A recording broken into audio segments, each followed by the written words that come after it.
Hello and good evening, everyone. It is once again Sunday night, and that means it is time for more Pathfinder Curse of the Crimson Throne. Um, we have another exciting session for you tonight. I mean, based on the way last week ended, I'd say that's like a given. But yeah, let's get into what happened last time. So, as I find my place here, you guys were essentially escorted from the room that you guys were initially in when you entered the fishery, all the way downstairs to sort of Gage and Lamb's hideout. You were brought there by two of his associates, Hookshanks and Giggles. And once everybody got there, Reef tried to kind of talk through the situation, basically blaming the other henchmen for just being horrible at security and allowing everything that you guys had done to happen. Um, but while that was going on, Giggles locked the door behind you all, and that kind of signaled to Gadrin that it was time to take care of the problem, so to speak. So Gadrin shot his pet alligator with a crossbow to get them all riled up, and you guys took the fight to them. And there were some close calls, including Sarah getting put out by the alligator in one attack, and as well as the scramble that occurred down in the water between Hookshanks and Reef, where it seemed like nobody could hit each other, and Hookshanks also couldn't escape due to being nauseated. But through some interesting tactics and a little bit of luck with the disoriented and angry alligator choosing to attack Giggles instead of continuing to munch on Sarah, you guys managed to pull through, and you defeated them all and took most of their stuff. Some of the more important items that you guys took, Sin grabbed a Darkwood coffer that was full of shiver. You guys found Gadrin's ledger, which I had you guys roll for to try to figure out what was in there during the week, and you guys discovered that it is full of basically just records of all of the criminal activities that Gadrin and his henchmen had taken part of.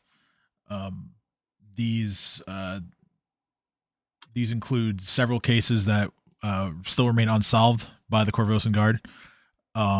And since it was all written in code, Nadia took the liberty of sort of writing out a cipher for it. So anyone, if you guys turn it in or show it to anybody else, that they'll be able to figure out what it all says as well. You also found Zalara's severed head as well as her harrow deck, which came as quite a shock to all of you, given that you had just seen her earlier in the night. You also found a bejeweled brooch that belongs to Queen Ileosa. And there was I remember there being some talk of perhaps leveraging that and using it to your advantage. So we'll see how that goes, if that's what you intend to do. But probably the most important thing that occurred was right at the end of the session, after you guys had calmed down the dog that had been barking in the fishery, and you rounded up all the orphans that were essentially being held captive to slave away and do the dirty work for Gadrin and his goons. Upon opening the door and thinking that you were gonna step outside and go take a walk, you were greeted by the sounds of major unrest within the city, as there were fires burning, bells tolling, heralds proclaiming to everyone that King Aedrid is dead and long live the queen. And they were shouted down by others who were saying things like "fuck the queen," "she should hang," "she's a traitor," whatever, all this stuff. And given that you guys are traveling with a bunch of children, you have elected to hole up in the fishery for the night, where we have agreed that you guys are going to be taking a rest. So, through the night, if anyone wants to keep watch, go ahead and roll perception for me. All right, who's keeping watch? Because your boy is very meh at using his eyeballs. Okay, so we'll say with those rolls, Reef takes the first watch, Nadia takes the second watch. Reef, you hear a lot of things through the night that are rather unsettling. You can hear the still more like pained cries coming from some of the sable companies, hippogriff mounts. Um, none of them die right in front of you or crash into the fishery or anything like that, but you hear them doing battle with whomever is they are opposing. No way of knowing without going outside to look yourself. You also hear lots of chatter from various people that happen to be in the area, whether it's people walking around with weapons drawn just to make sure that they can defend themselves as they travel through the city, or just random commoners that are hustling to get back inside their homes. But a lot of what they're saying just gets kind of muffled, and to you it's more like you're experiencing the gravity of what's going on in the city, and so a lot of what these people are saying as they walk by the fishery or otherwise travel past it doesn't really even register to you.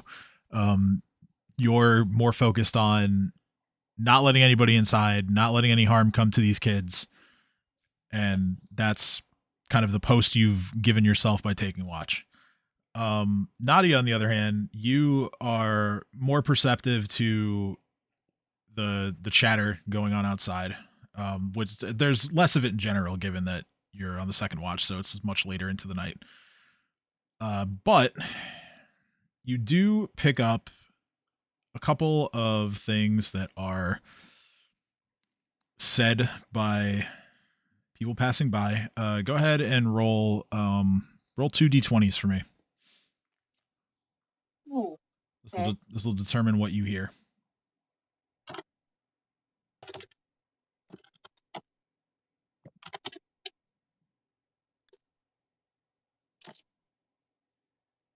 Okay, 18, and then one more.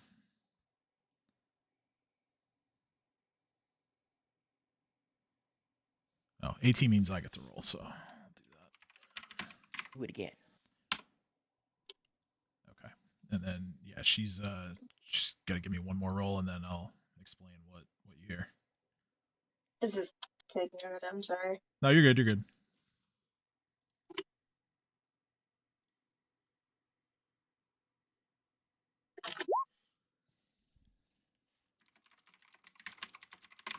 That's a 3. Okay. Well, no, it's not like that's bad. It's just you get different It's really bad. quotes or rumors essentially based on the roll. Okay, so the first thing you hear um is you hear two people talking about some of the goings on around the castle. Um one of them says most of the visiting ambassadors in Corvosa have fled the city. Those few who are staying behind are doing so because of personal issues at home. I've heard that Ambassador Ampre from Cheliax is one of the latter. There's something he's hiding from that's keeping him from returning to Cheliax.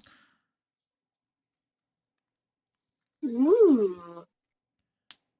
I Then did send. Whoa. Take advantage of that.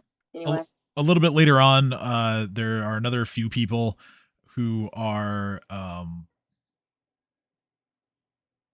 these people have one's carrying like a lit torch, another one has like a short sword. They don't look like they're members of the guard, but they're people who are just wanting to be able to defend themselves. And you happen to catch a glimpse of them looking up as a couple more of the Sable Company riders fly overhead on their mounts. And one of them turns to the rest and says, I heard that the Sable Company are going to give up on Corvosa and that they're making plans to leave the city.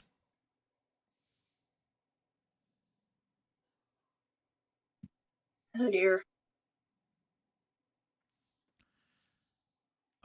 The rest of your watch, nothing particularly remarkable happens.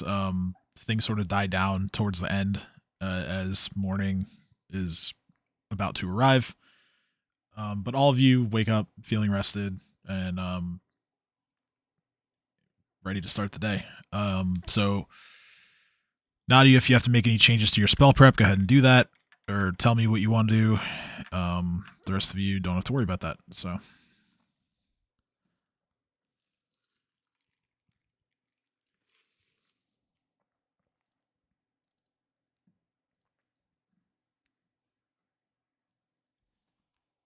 Your cantrips are always available. Your level 0 spells, so. Yep. Okay. I'm ready, I think. Okay. So. Yeah, you guys all wake up. One of the kids kind of stumbles his way into your room. He's looking pretty tired. Definitely didn't look like he got a lot of sleep last night. And he looks at all of you and just says, "Is it safe to leave yet?" Reef puts out his wings, blocking the sights outside the window, and like kind of peers over his shoulder to look before letting them know. Just being like, I mean, it's better than last night, I think. And then I look over at Nadia, being like, "Am I right? Could be wrong." Yeah, Nadia, towards the end of your watch, I would say that it seemed like, now might be a good time to start getting ready to go, just because you don't know what things are going to be like in the city once, like everyone is up and up, out and about, especially with the news that the king had just died. So the fact that you guys don't currently see a lot of people outside, this might be a good time to start trying to get the kids to mobilize. All right, And the dog, for that matter. Reef. I'm gonna start hurrying everyone because I'm recalling what was like being said earlier within the night. It's like, oh yeah, everyone's abandoning the place. This is gonna become chaos. Reef looks like and goes, "Wait, what? The Sable guards are leaving? Or who's This place, abandoning?" the place is being abandoned, y'all. It's gonna become a ruthless, chaotic wasteland. Well, hop up, little hordling, let's go. Time to move. And I just start ushering them with the wings out of the room, just being like, come on, let's go. I've just started picking up random shit, just throwing it in my pockets, just haphazardly being like, sure, that's coming with me. No, that's shiny, that can't stay. Okay. Wait, guys. We do need to hurry, yes, but we should also be sure that we are thoroughly prepared for anything that's to come. We cannot rush this. Reef is like literally balancing a bunch of random shit like off the tips of his wings and just his hands, and just kind of like even has a mouthful of just like random stuff. And it's just like the amulet that he stole before that no one saw is now just kind of like hanging out of his mouth, and he goes, "We have time." Yes, we still have time, but we should hurry. We have time. And then I start running around ferrying everyone else around, or doing my best to like make sure there's no one left. All the little orphans have been gathered, making sure they gather whatever things that they might have had that are important to them, and being like, okay, I'm running through the hatchery, just literally flying around the place, just kind of like being like, oh, okay, you're moving too slow. Let's go, tiny human, let's go. Whoa! You're so pushy. We don't have enough time for breakfast. No. Sin, eat and move, eat and move. I Yeah, can't. I don't have anything to eat. Sin, Sarah just throws a ration at him. Hey,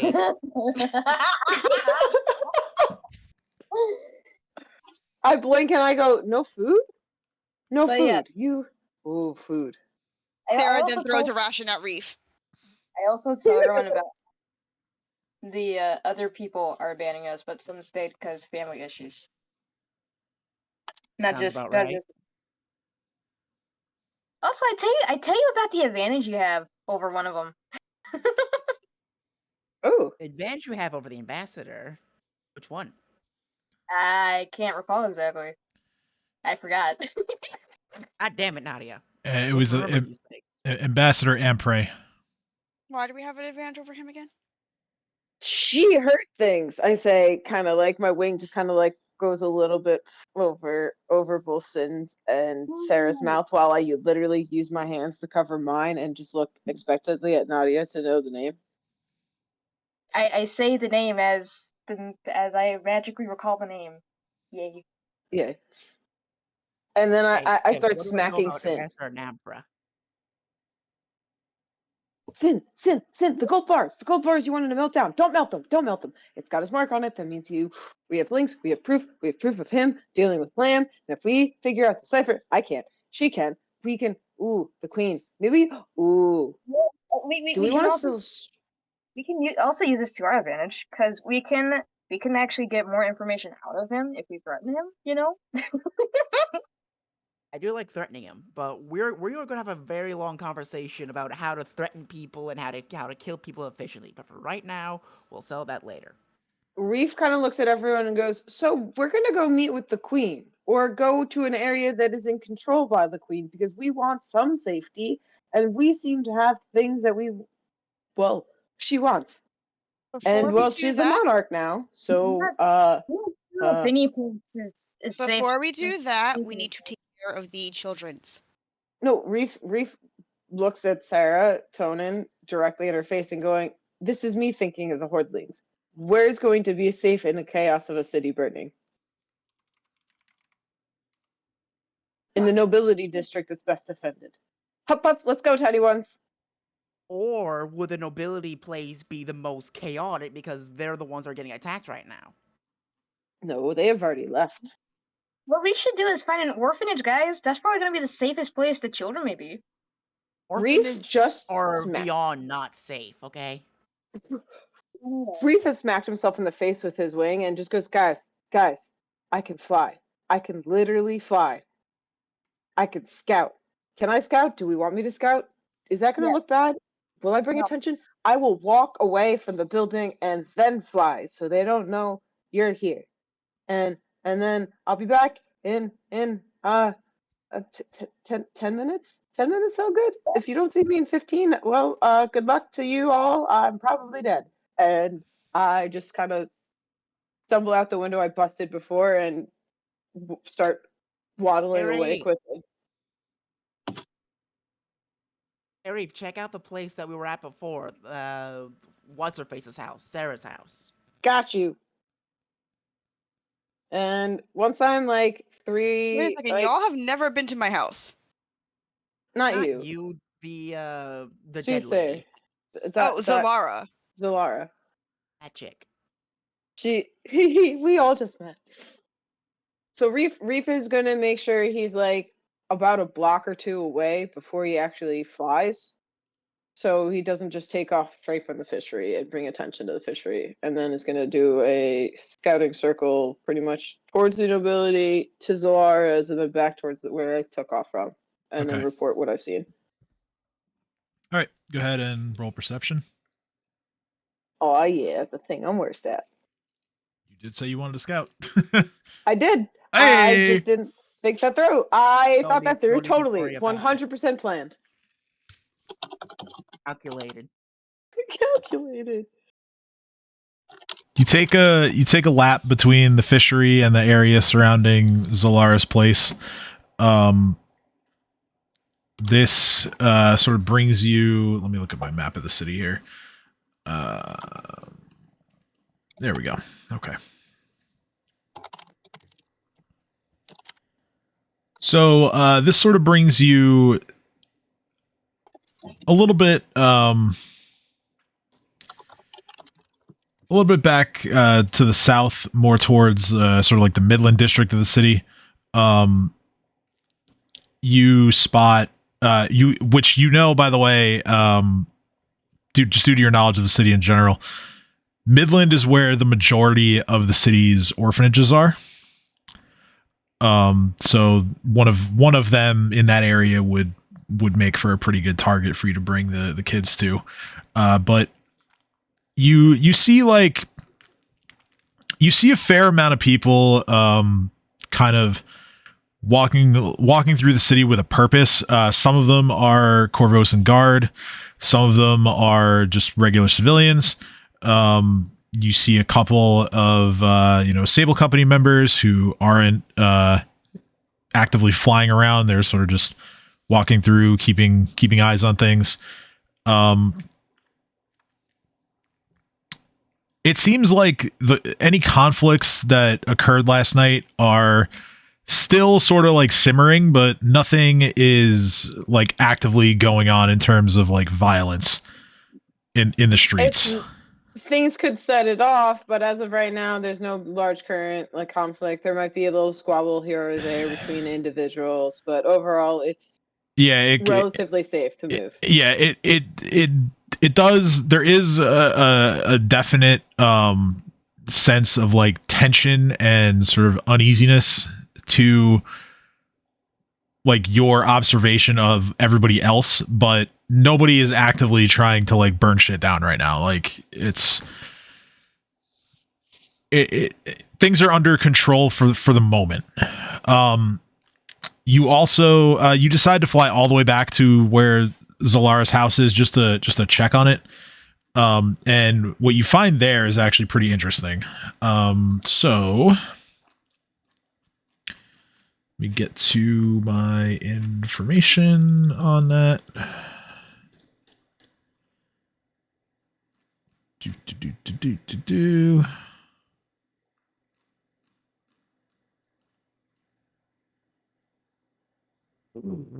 Here we go. Okay. So, you land in front of her house and you take a peek in one of the windows. There is no sign of the food and drink that you had during the Harrow reading. None of the tapestries are on the walls. There's no rugs on the floors.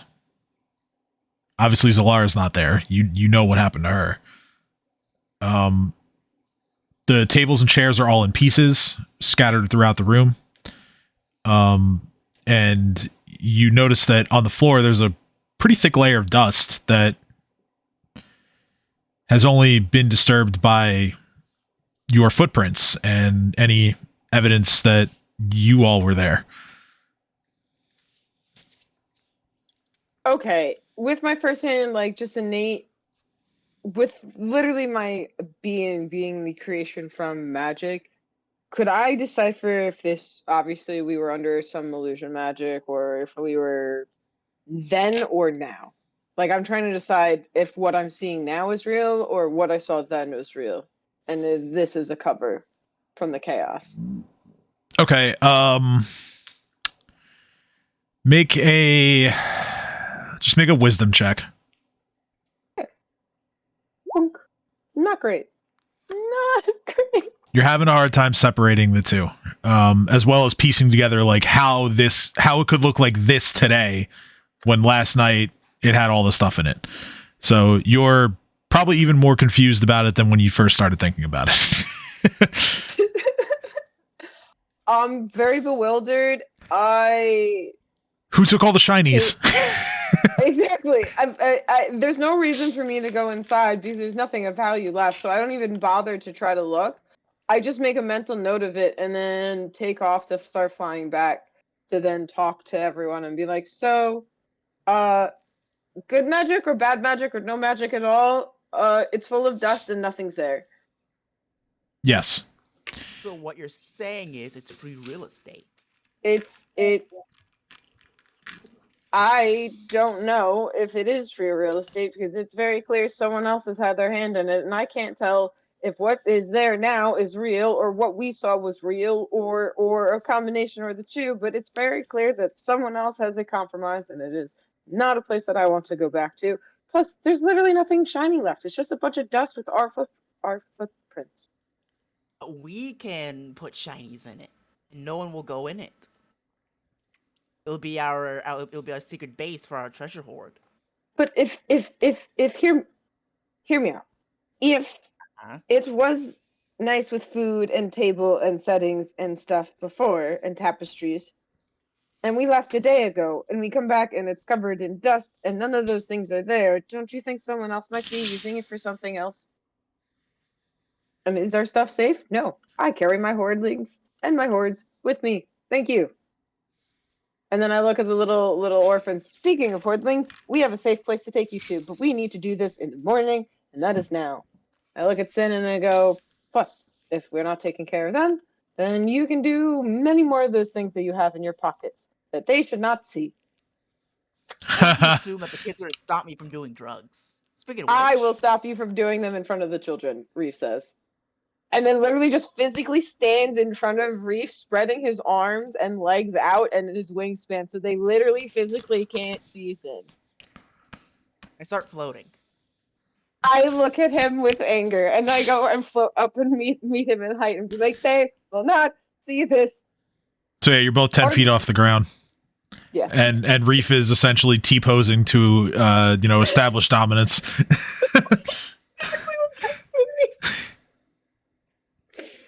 Well, here's the thing, Reef. It takes a large amount of effort to fly, versus I can do this indefinitely. You will get tired eventually. Now I want someone to make a character that is like entirely built around intimidate, and their method of intimidation is T-posing. They don't say anything. They don't do anything. No hakas or dances. No, they just T-pose, and that's their intimidation. And then they roll like a 30. I'm here for it. I'm 100% here for it. Sin, that's your next character, right? Right? Which is my command. NPC. 3 straight characters with high intimidate. Unlimited power.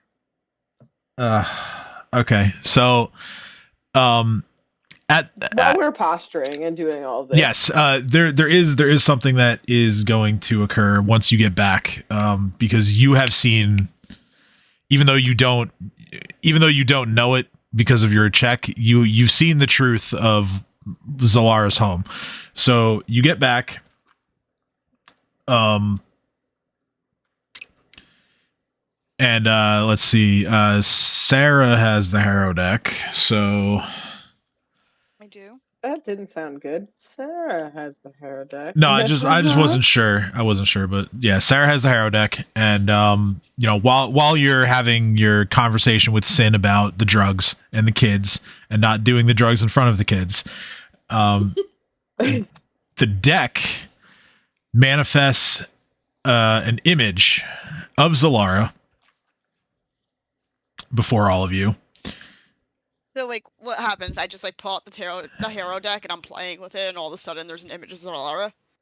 Yeah, so, like, basically you're holding, like, the whole deck in your hands, or, whether you're messing with the cards or whatever.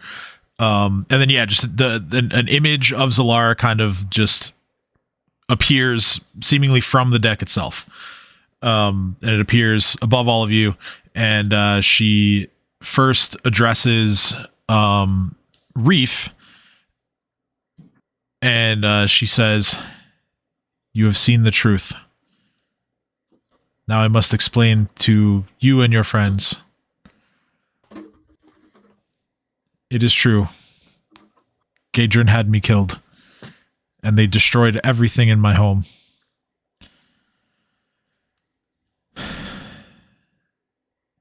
But all is not lost, because my deck can help you."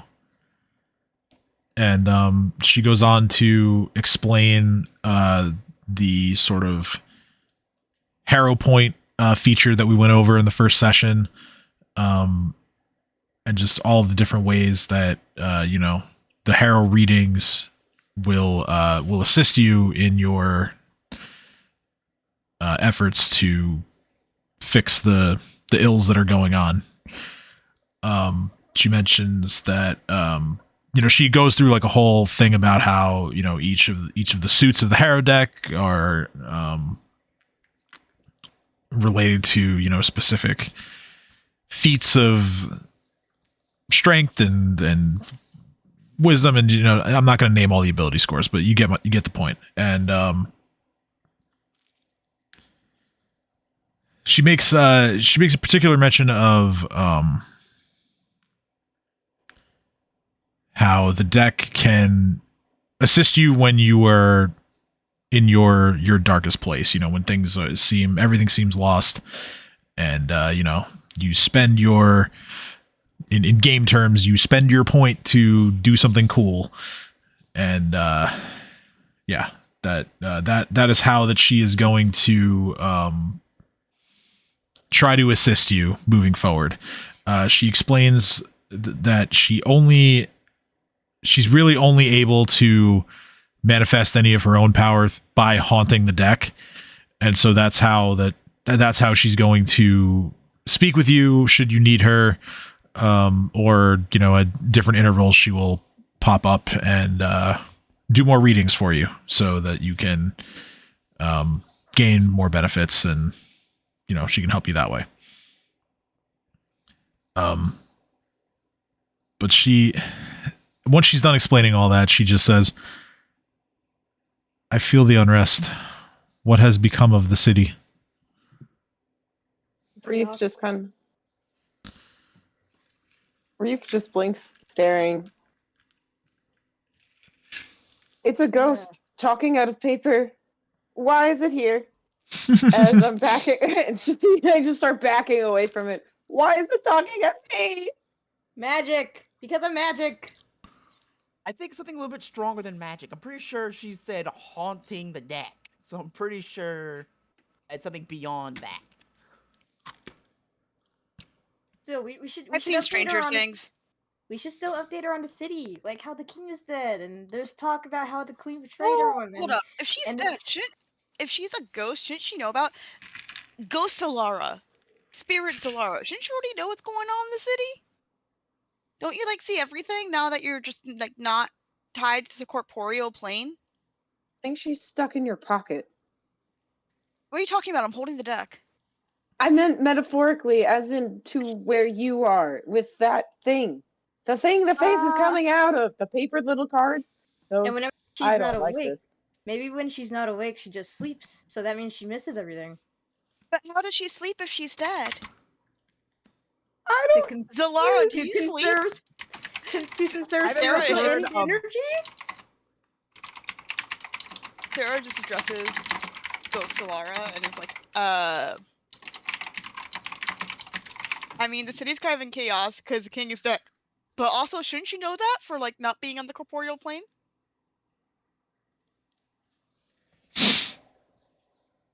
She takes a moment, and she just looks back at you and says, "I suppose I was too focused on getting revenge on Gadra and Lamb.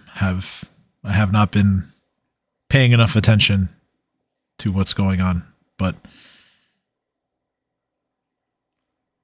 now as long as you carry me around, then I will see what you see."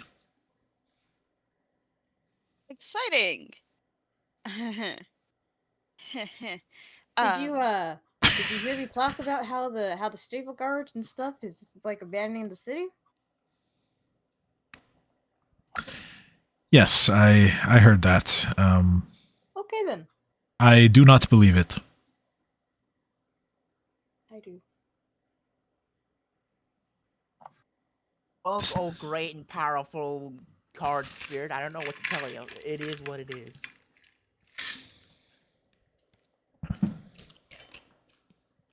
The Sable Company have served the city well for many years. I don't think that they would abandon us. I certainly hope not. I guess we'll see. You'd be surprised what people will do in their when they hit a slight bump in the road. Morality kind of goes out the window.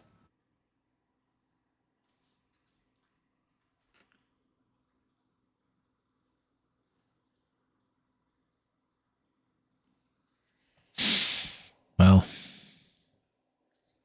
may you all be a shining example of hope and good, and please do everything you can to keep the city going. We can't lose it to this. Reef gleams, like smiles with a toothy grin, and just says, "I promise, the city will have a Marnock, one way or another." While turning away from the card deck spirit, I look at Reef with panicked eyes, like this is not what I signed up for. What? I'm just saying, there will be a monarch here, one way or another. Queen dead, queen alive. It's fine. I just say I'll explain later. I shake my head and just go, okay.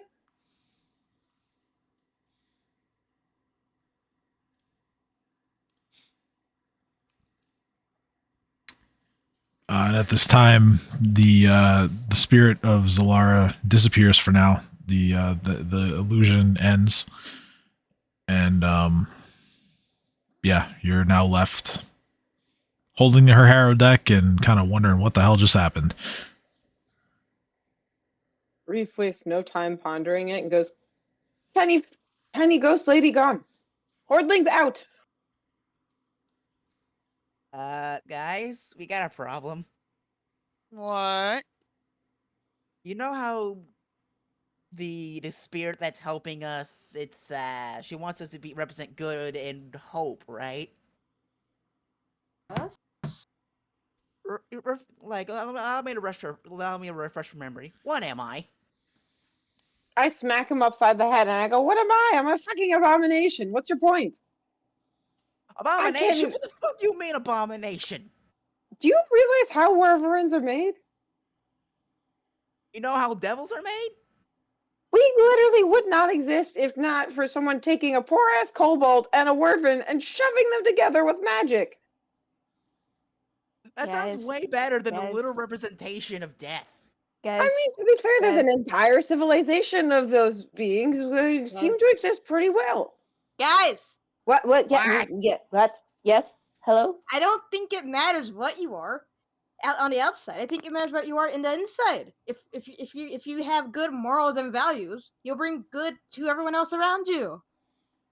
Sorry, I was writing a song. What? Oh, Natalie, the things I would do to be that innocent again. I look at her and I go, I have no argument against this, except for the fact that we're losing daytime. We need to go.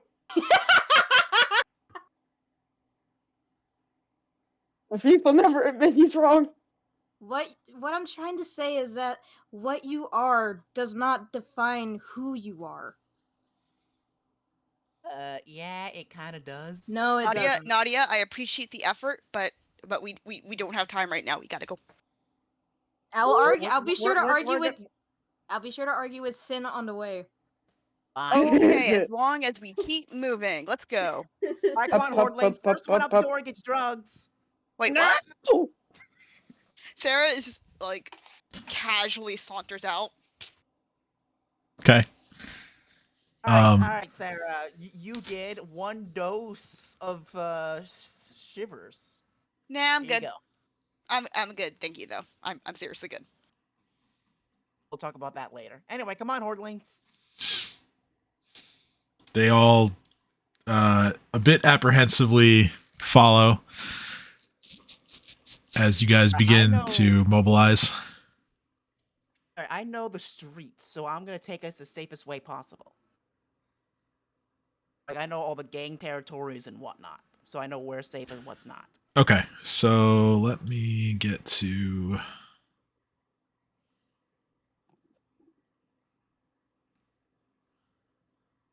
All right. First of all,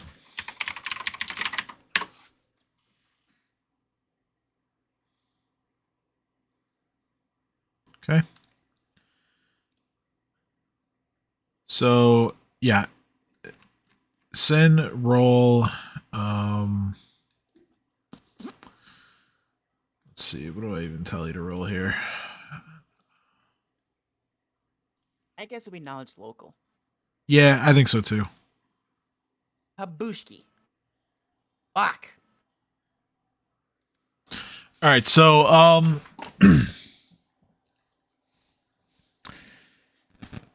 you take the kids through the city. You kind of walk them down different side streets and even a couple alleyways. You try to just navigate your way to one of the different orphanages so you can drop the kids off and at least get them somewhere safe. However, you take a couple of wrong turns and you end up going a bit out of your way. I know where I'm going. You don't encounter anyone who means to harm you or the kids. But give me another roll to see if you can get yourself back on track. I wish I had guidance as a cantrip. Can but I doing- assist since I flew around? Oh, no, no. Hey, I know things. I'm the smart one, trust me. All right, so you arrive in like the general area of where you know that a few of these orphanages are. So let me pull up my handy map again. Okay. As we're going, I'm teaching the kids the ways of the streets and how to be safe, like rules like who to mess with, who not to mess with, how to be the biggest and strongest by killing all the weak ones. And drugs. Drugs are very important for life. I'm going to. Very good. Kids, don't listen to him. Killing is bad. Oh yeah, It's terrible. oh yeah. What do we do to the crocodile? What did we do to lamb? What did we do to Giggles? And what did we do to Hookshank? I didn't want to kill them. You all decided to kill them. Okay, She's got a point. children, sometimes there are bad people in this world and actions have consequences. Killing That's why people you is kill bad not people. murder is not always the answer. Most of the time it's not. It should be the But last this is a resort. lesson that is a bit advanced for young children. So all I'm going to say is there are consequences to your actions.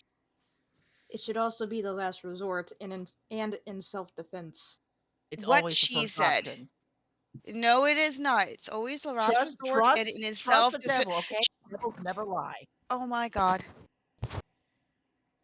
Another lesson: never listen to devils. Oh yeah, who survive on the streets? Oh yeah, me. So I know how to live. Sarah out starts stringing her guitar. Don't kill unless here. I it's shoot the the last guitar. resort. I look at her and I go, that is kind of catchy. But yes, you can kill. Just do it for self-preservation. Or really nice Chinese. Everything is self-preservation. No, Nice don't Chinese. steal. Don't steal. Hey, stealing is how I always got myself fed. So if you get hungry, steal something. So at this point, And if you Sarah get has caught, it's actually your own fault. just like has been playing the guitar and leading the children into a different room. Yes. Out the door. Out the door towards Like she is completely ignoring them. She's leading the children out the door, playing along. Don't steal. Because different then song. people will steal from you. It's actually a valid point. Don't steal, or people can steal from you. That's why you have very little to steal in the first place. Problem solved. I am gonna help him get whatever is necessary to get all the children rallied together and then So- actually back on track into the right direction. Yeah. So on that subject, with the 25, you manage to make your way back towards like one of the main sort of thoroughfares in the district. You have a choice to go left or right. You know that there are 2 different orphanages to the right. Those being, let's see here, the Scrapper Hall is one of them, and the other one is the Riverside House.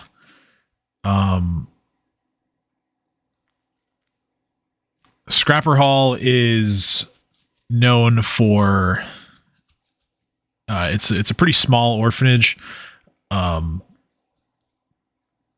and while the conditions aren't the worst, but Scrapper Hall is known for like putting the orphans to work and having them make themselves useful, and sometimes the hours can be long. Then there's Riverside House, which is the oldest orphanage in Corvosa.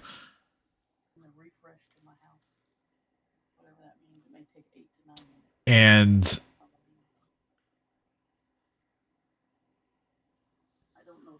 the headmaster is known for not always treating the orphans the best, but he doesn't work them to the bone like Scrapper Hall does. Otherwise, nothing really remarkable about it. It's just a really old institution. And then finally, which is the other side, there's the Dawnflower House, which is unique among the 5 orphanages in Corvosa, as it is the only one of the 5 that is run by actual clerics. Every orphanage in the city is regularly visited by 2 of the churches in Corvosa, one being the Church of Abadar, and they're concerned with everything running efficiently, as well as on the level as far as the law is concerned. They are very serious about that. And the other church that visits is the Church of Sarenrae. And what the Sarenrae faith is concerned with is simply that the children are safe and comfortable. And the Dawnflower House is run by primarily clerics of Sarenrae.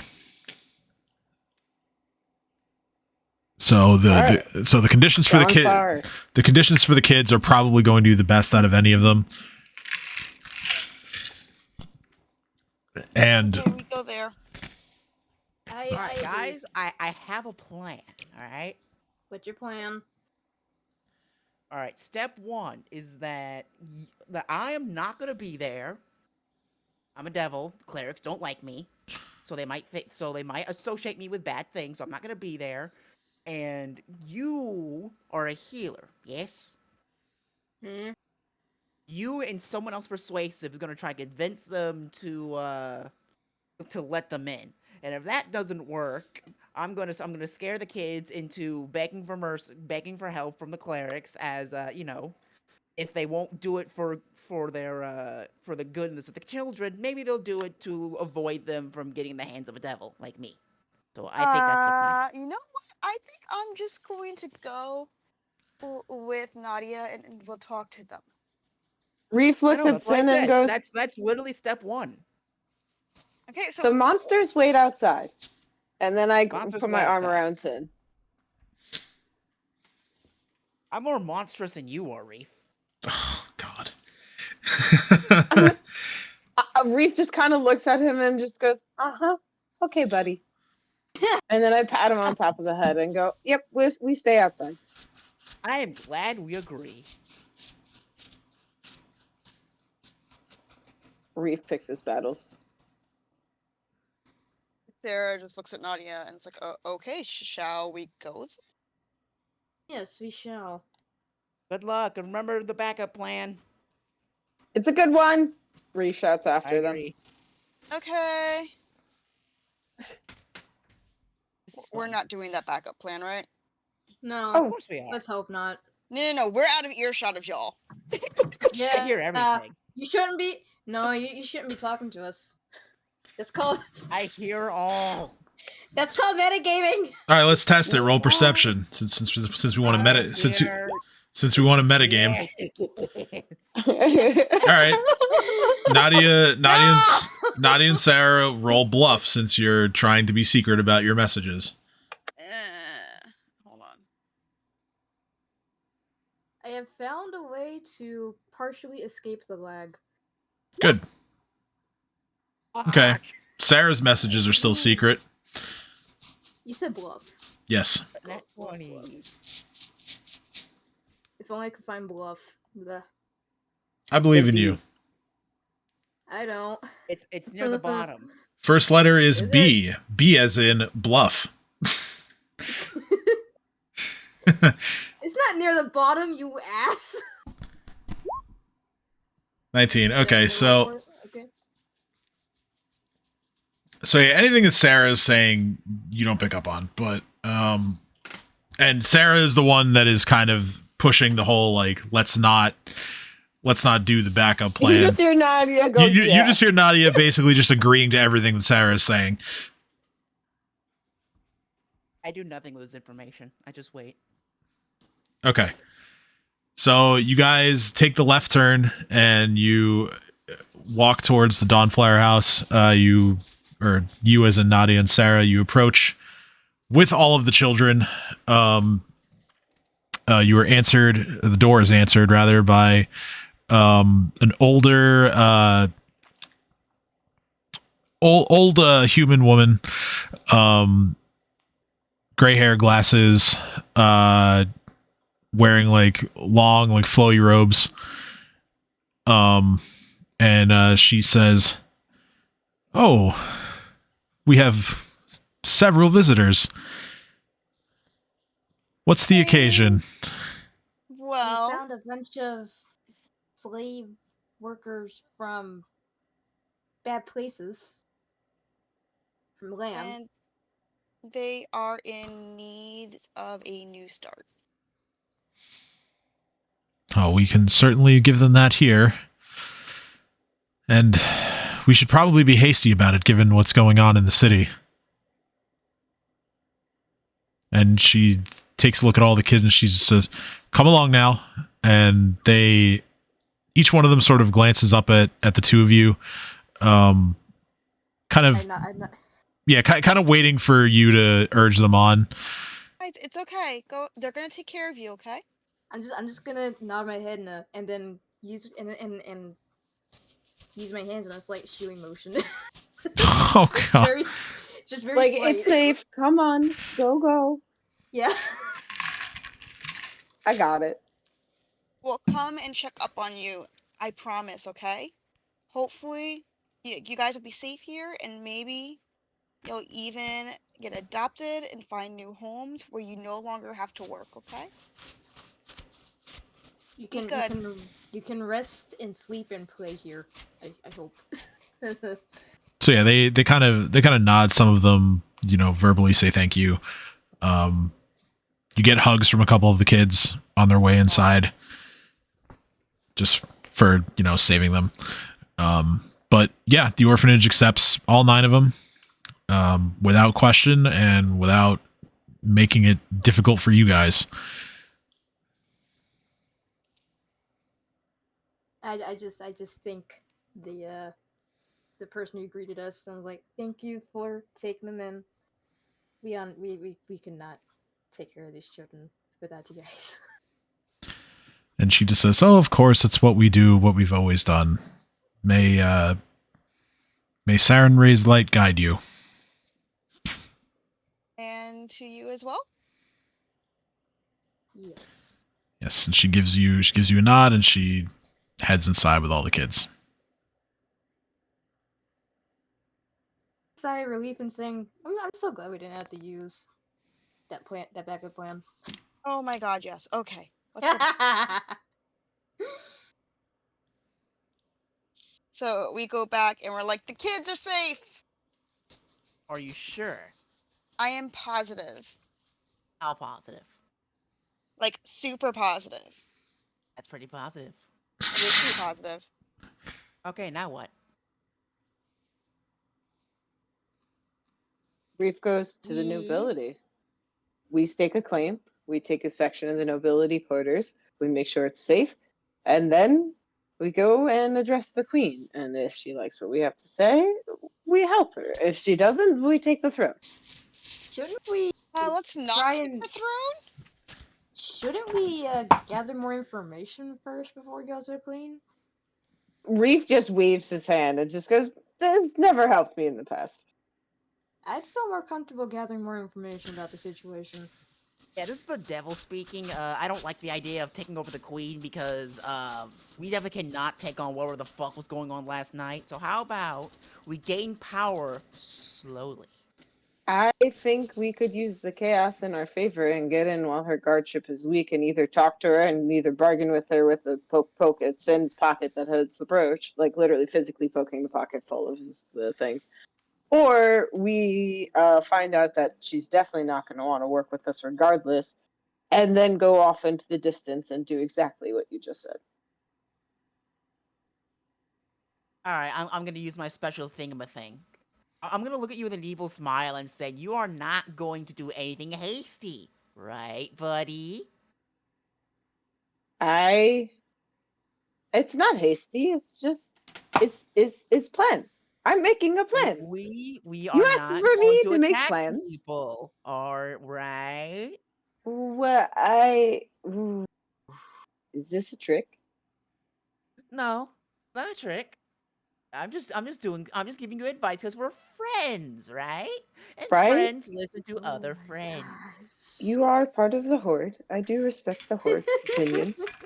I acquiesce your request to not attack people for now.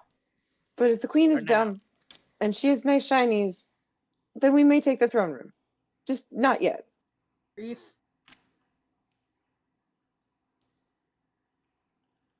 Let's please Yes? let's please not attack people right now. We don't need to draw more attention to ourselves than we already have. Remember the thing that we talked about, Reef? You remember? Reef nods and just goes, "Ah, yes, we don't attack the queen. We don't attack the queen. We don't attack the queen. Yes, silly me. The Excellent. plan is to give the queen her things back and get in her favor and not get attacked by the people who hate her. Okay, plan made." Excellent. However, there is something I'd like to discuss with y'all real quick, if you have the time. I think it's very important that we discuss this. 'Cause I nod, think looking up. we need to know how to fight as one, okay? Because if we pull what we did back there with the alligator, we are going to die, okay? There's some things, there's some rules I would like to address so you guys know what to do, okay? Bossy. Reef just kind of looks at him and says, "Hit them till they're dead." Yeah, sort of. Okay. And then take their Here- shinies. Here's and take the shines, Exactly. of course. Okay, here's the thing, everyone. Would you rather fight 3 enemies or 5? 5 more shinies. Okay, let me rephrase it. Would you rather fight 3 enemies and then 2, or would you rather fight 5 all at once? Weak ones all at once, faster shinies. The strong ones, the one at a time. Okay, so here's what I think we need to do, because Sarah, Nadia, I think something's up with our strategy, okay? I sense that you guys don't want to fight that much. No. What gave you that idea? Was it the fact that I carry around a fucking guitar? Then tell me, why did you go along with the plan of killing Lamb if you don't want to fight? I wanted my money. Well, then sounds like you had to fight then. So, and the chances are we're going to be fighting in the future. So, I recommend Look. that. Hmm? I play music. People usually do what I want. Also, I know how to use a dagger. I am tiny being. I do not hand-to-hand fight. I know how to fight if I need to, because dudes are assholes and think just because you get up and sing and have a nice pair of tits, they can do whatever the fuck they want to you. But I don't go seeking out fights. I am not a hand-to-hand combat person. I am a defensive fighter.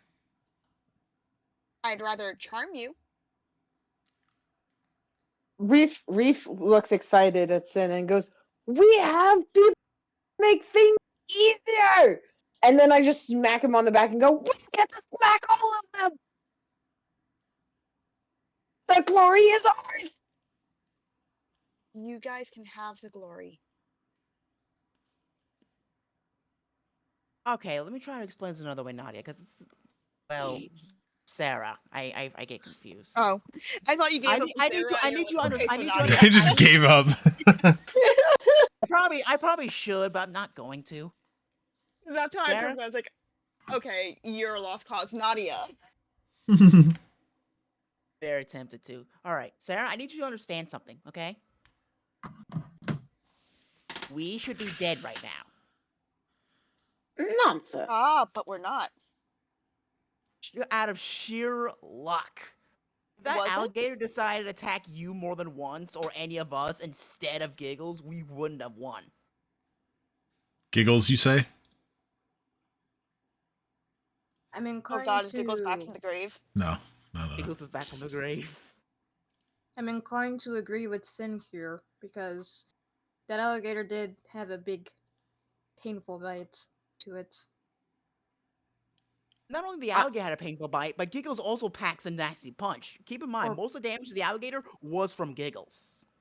I'm gonna point out that I'm gonna literally grab Sarah's arms and squeeze where the muscles don't really exist and go, "She does singing and inspires us. She doesn't really fight. We put her behind." I'm not saying she has to fight hand-to-hand combat. I'm just saying that she she had as I remember correctly, she has cantrips, so she must have spells as well as. I was I also saw a using crossbow. them. Okay, what were you using? Why the fuck do you think the crocodile was disoriented? That's a point, Sin. She has a point. I'm I not saying think it I was think helpful. That was very helpful. I'm just saying that we need to be more careful and use our resources so we don't die. I honestly. Well- I agree. Why are you so angry with me, Sarah? I'm trying to help. She's trying to get you to understand that she's a weak fighter and she prefers not to fight, and you're insisting that she does. It's not so much that I prefer not to fight as it more of I know my strength, and strength is not one of them. Much. I has dagger. She pulls out knife. I have sharp thing. Sharp thing goes stabby stab.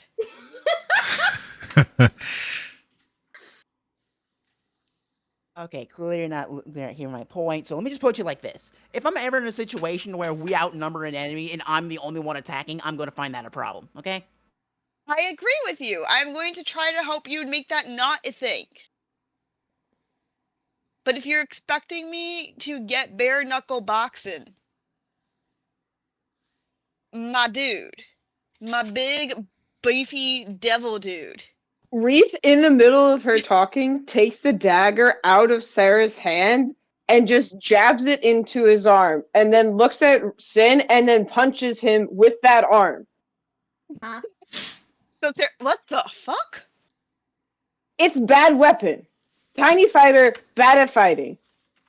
Yes, we've established this. Can I I get the heard- dagger, please? Reef, you deal yourself 1 point of damage from stabbing yourself.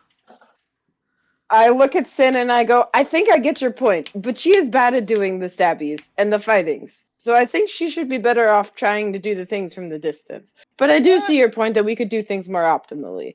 But Sorry.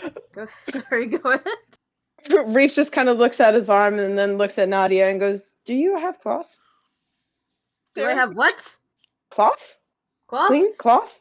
Yes. Did Sarah get back her knife? Her Oh yeah, dagger? I immediately pulled it out and just kind of handed it to you. Just in a quick succession, took it out, stabbed myself, punched Sin So, to show him that Sarah's the like, knife was okay, so completely first useless. of all, Herked it out that's and then not how handed you it back. use the stabby stab. Secondly, why the fuck did you just get blood on my knife? Can I use heal to stop the bleeding? Oh, I'm fine. No. Oh, like the He doesn't stat, dumb, he the deserves skill. pain. Yes, you can make a heal check to take a look at. What do I make? What do I make? What do I make? What do you mean I made enough? Natural 1. Oh no. No! I mean, if on the bright side, if a nat 20 is not an automatic success, then a nat 1 isn't an automatic failure. That is true. That is true. Yeah, that is true on skill checks. But yeah, 9 is a failure. I'm sorry, I'm still sleepy this morning. Wow, Naughty, you're not good at this. Hey! Rude! Waha. I'm better than this!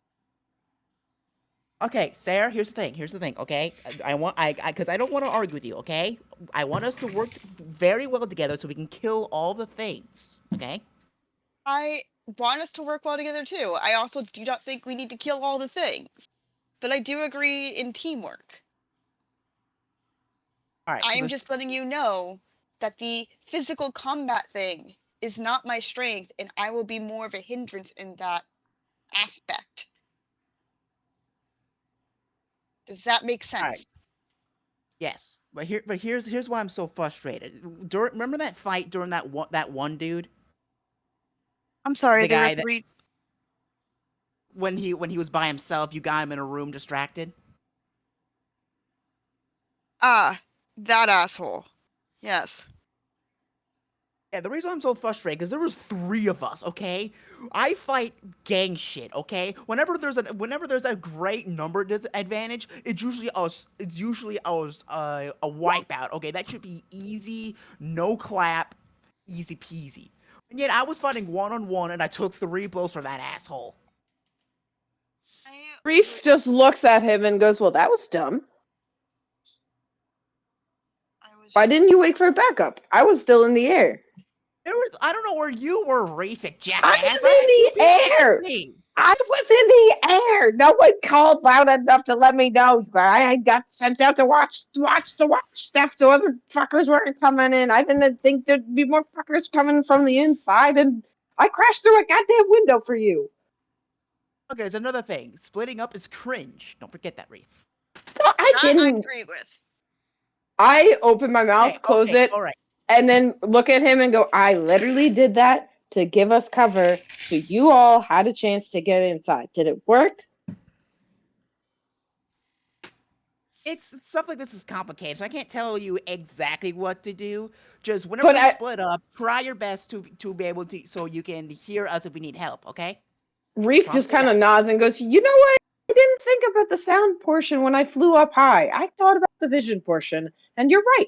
I could do more to actually be able to be useful if that means I'm going to be in a whole other plane than you guys. Well, not like a plane, like a demi-plane, but like plane as in, air, up, you, sideways. Reef just struggles and then stares at everyone and goes, no, that makes sense. The plan makes more sense. Work together. Okay, that's another thing. Okay, yeah, very good, Reef, very good. As for what I was saying about to Nadia and Sarah, you don't have to do what I do. You don't have to walk up to a dude and then nat 20 him across the face. I just want you to help me somehow. Okay, that's all I ask. Will That was do. like that was Thank my you. first time fighting. Thank you very much, and I I call panicked. bullshit. What do you mean your first time fighting? Did you realize that some of us did not had like kind of privileged backgrounds? Oh my god. Before my life got turned upside down, I was just an ordinary kid going to school. Oh my god, you're a snowflake. Hey, I look at Sin and I pat him on the back and I was like, "This is why I showed you the dagger. That visually made sense. Yes." Like, dude, Okay, my okay, time sister's out. my sister's a fucking academic. I just want to make sure I wrote something real quick. Like, Kim, am I actually annoying you? Who, me? No. I'm just really tired. Okay, I'm just making sure because I Yeah, appreciate no, the you're honesty. fine. I've been talking about this in chat, and I don't want to actually annoy anyone with this. Oh, no, you know? no, you're fine. I'm just like I said earlier, I'm not feeling great, so I'm really tired. I'm not annoyed. You're good. All right, thank you. Just wanted to make sure. I appreciate us all communicating. Okay, thank you. Okay, that's my entire point, Sarah. Is that I feel like I was the only one fighting him, risking my neck out while you I don't know what you were doing, and Nadia was in the background casting spells on spells. Speaking of which, Nadia, do you mind explaining that? I panicked. I admittedly was trying to get him into a more. So I'm used to having to look out for myself, so I was trying to get him into a more precarious position with his focus on me, so that I can get myself into an place of, or into place, an area of more leverage. If that makes sense. Okay. And I'm a person of solutions, okay? I don't want to seem like I'm complaining. I'm just trying to point something out so we stay alive, okay? No. And I totally understand. I totally I'm understand, and I'm not mad. I was annoyed at first, and now that you've explained yourself, I'm like, oh, okay, I see what you're saying. That's why I'm telling you, like, this is what I was doing. This is not an excuse. This is not me being like, well, I was doing it this way. I don't know why you don't get that. I'll explain to you what was going through my head so that you understand what was happening. But I do see your point, and I'll try to make sure you're not in that situation again. Thank you. And as a sign of good faith, I'm gonna show you an advanced strategy to stay out of danger. Is it running away? Because it's my favorite. Distract and run. It's kind of like running away. It's better than running away. Razzle dazzle them. I'm surprised I did not pick up precision. Unrelated. I'm surprised. That is also true. Prestidigitation. It's called taking cover. Okay. Yeah, I know that one. I'm gonna represent this by like going around a corner that's where she can't, like, if she were trying to fire an arrow at me, she can't. Sarah is just looking at him like, dude, I've been in bar fights. I know how to take cover. Okay, but here's where most people fail, because most people just stand there and just do damage the best they can. What I would like to introduce to you just real quick, I'm not sure if you know this or not, but I'm just making sure that you do, is that you cast spell, you do your bardic inspiration, you do the damage, and then you step up, and then you take cover so they can't hit you at all. That's the best defense. Again, I've been in bar fights before. Okay, so instead You of have running away clearly never been completely. heckled by a drunk meathead. No, I've been heckled by clerics, which is not fun, but that's besides the point. My point is that if you start using that in fights, you're going to be so much more alive. Okay.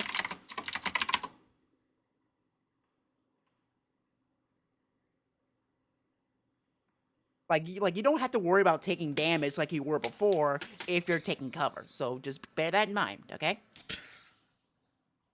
Sarah is just going to roll her eyes and go, okay. Cool. As a sign of good faith, dab me up. I don't have drugs, my dude. No. In the streets, it's a handshake. It's a combination of a handshake and a high five. We call it dabbing up. Got it. Okay. Sorry, Dab me up. Sarah's more excited about this. I am just very tired. I am now picturing a series of instructional videos created by Sin about how to fight. And I will do so if I must. and they're like the cheesiest, like PBS influenced like style ever. It's like watching, what was that one show that was on there? Watching like Nova or something. And then you have like an annoyed Sarah as his subject, and she is just like, Sarah doesn't know how to fight. and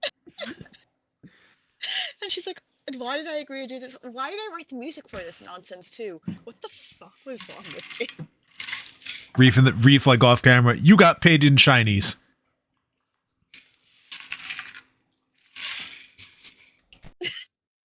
All right. Okay. Now we got that settled. And did you dab me up? I need to know. Did you this. dab I me will dab up? you up. Yay. Nadia, you too. Take cover instead of casting spells. Like you don't need to shield yourself with a spell if you can just take cover. Fairness, I was gonna cast a spell on you, but then you ran away. I don't believe you. Okay, never mind. That's probably a bad sign of faith. I will try to believe you. Dab me up. I don't know the handshake, so You literally just saw me do it with Sarah, so I demand that you dab me up. I wasn't watching this up. Reef, dab me up. Reef is like, what? Man, no, only Sarah wants me to dab me up today. This is depressing. Fine, I'll do it. Hey, Happy? Harry. All right, Reef, where are we going?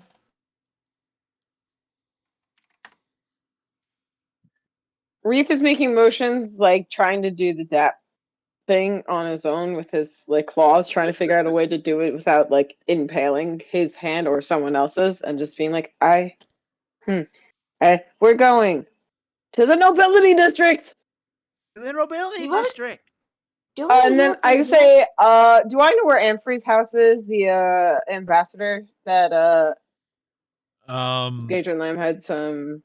No, dealings you with? wouldn't know exactly where he lives, but you Well, I know where he lives. Could we triangulate together via the information we've piecemealed? I mean, he's a visiting ambassador from another place, so he likely is going to be staying in, The court. well, I was gonna try to drill it down from like what district of the city. Okay, so if we do math and we divide the longitude by latitude by the area code, we should figure out where he is. Yes, he's likely to be staying in the North Point district, as that's where the seat of the municipal power lies. So they'd probably set him up somewhere in the general vicinity. That way, he doesn't have to go very far to do his ambassador duties.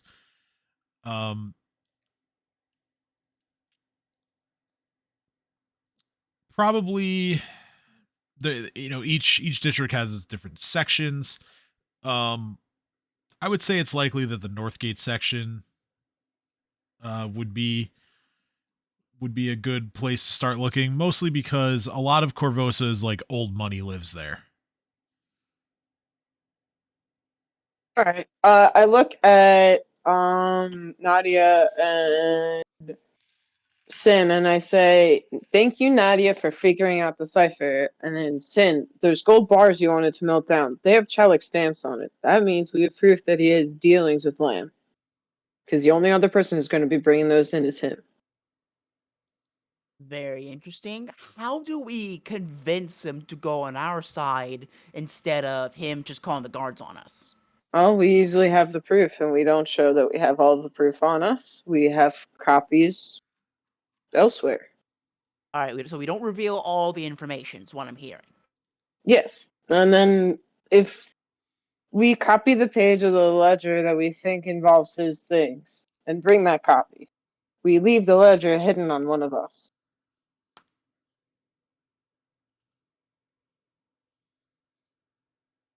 I think What he if would we- be able to get us a meeting with the queen. We burn Eh, this dirt that we found on him. He gets us in front of her. I like the idea of that. I look at Nadia and Sarah and I go, does this sound good? Yes?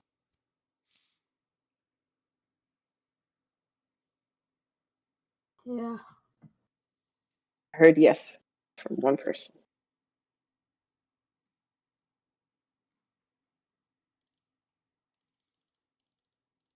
If it is a good plan, then I say let's go do it. Let's I go don't find the Northern Quarter. Onward. I don't hear any objections, so So No objections. all right. So you guys begin to make your way towards let me just so I can give Hey, it Pebbles, more stop of playing with a your mic. What's up? Pebbles is playing with my mic. Okay. Yeah, so just so I can give sort of like a visual representation of where you guys are, I moved you guys to the city map. So the orphanage that you guys were at is down here. I need to like zoom way out on this thing. Dang it, Pebbles. You should relocate her to your bed. Can't do that. If she does that, she'll just come back over here. You know how cats are. All right, so you guys, like I said, you're down by like Pillar Hill, in the Midland District, and you are trying to get all the way up to the Northgate area. So I'll move your tokens up there. Along the way, I would like each of you to make a perception check, and we'll see if you guys can pick up any more information from, people that you're walking past or.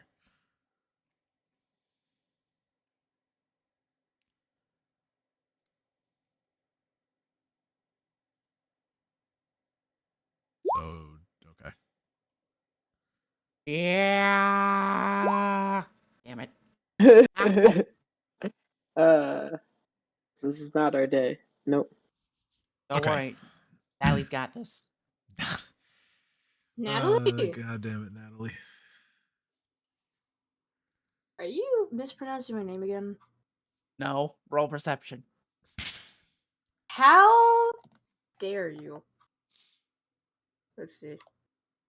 Do I actually roll perception for this, or? Well, you're rolling perception to see if you I'm know. begging you to roll No, perception. we do actually roll perception right now. You do actually roll perception.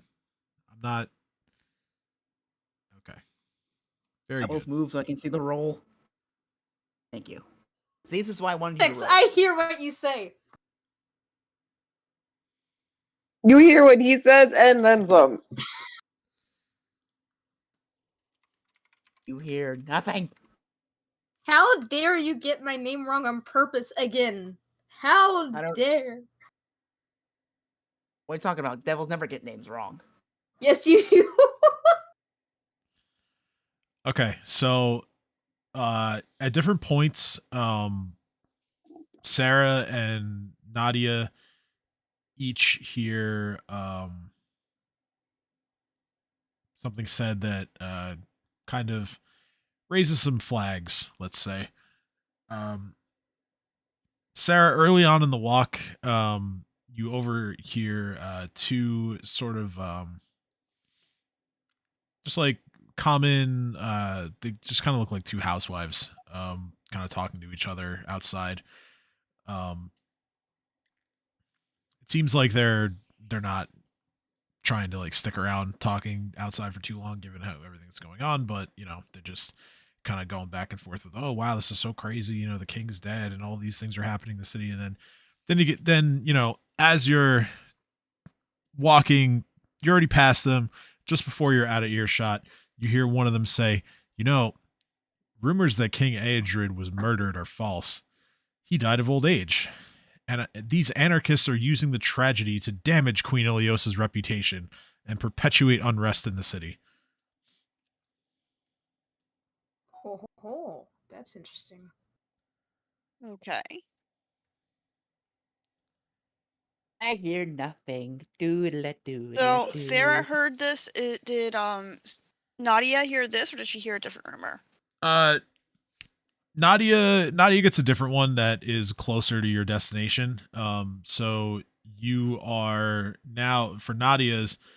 It seems like it's a couple. It's really just like 3 or 4 actually, like noble guys, kind of just going like back and forth on what they make of everything that's happening. And one of them, they're kind of saying things like, oh, the king was still sleeping around even though he was married. Um, things that, like, you hear them and you're like, okay, like I maybe believe that. The king was known for, at least before taking a wife, he was known for his various like dalliances romantically. But then you hear something that, Nadia, you hear something that's just like completely out of pocket. One of them says, King Aedred had a deformed brother who died at birth. The deformed baby is kept in the castle attic, preserved in a jar of alcohol.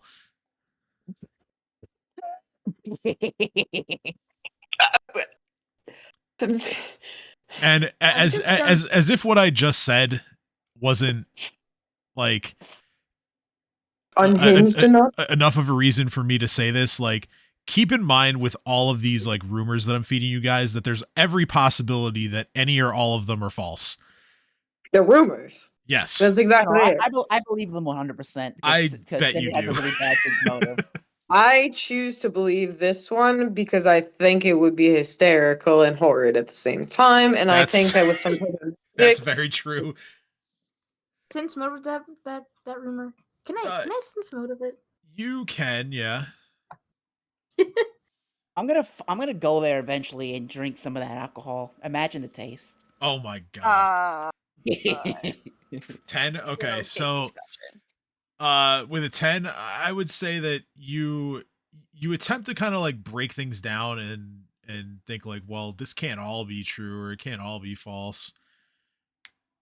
Maybe there's some truth to this, but you don't really know what, if anything, that you heard even seems believable. And so you're struggling a bit to kind of figure out how much of what you just heard is true. I will give I'll give Reef one too. It's a decent enough perception roll. Let's see what we get on this one. Let's see here. I've already rolled I that definitely one. don't get one. No, you don't. You're enjoying the walk.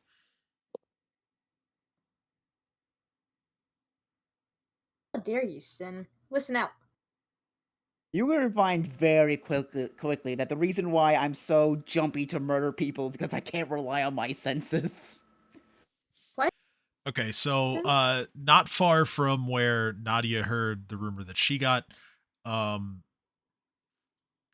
you come across a group of young women, like late teens, early 20s, if you had to guess their age. They're various levels of what's the word I'm looking for? Frantic, I guess, over the fact that the king is dead and things were burning to the ground and there were the Sable Company riders getting killed last night. Yeah, so there's a definite alarm among this group of young women. And one of them says, no Corvosan monarch has ever died of old age, you know. They've also never produced an heir after being crowned. I've heard someone call it the curse of the Crimson Throne. There's no way in hell I would ever sit in that chair if I got crowned.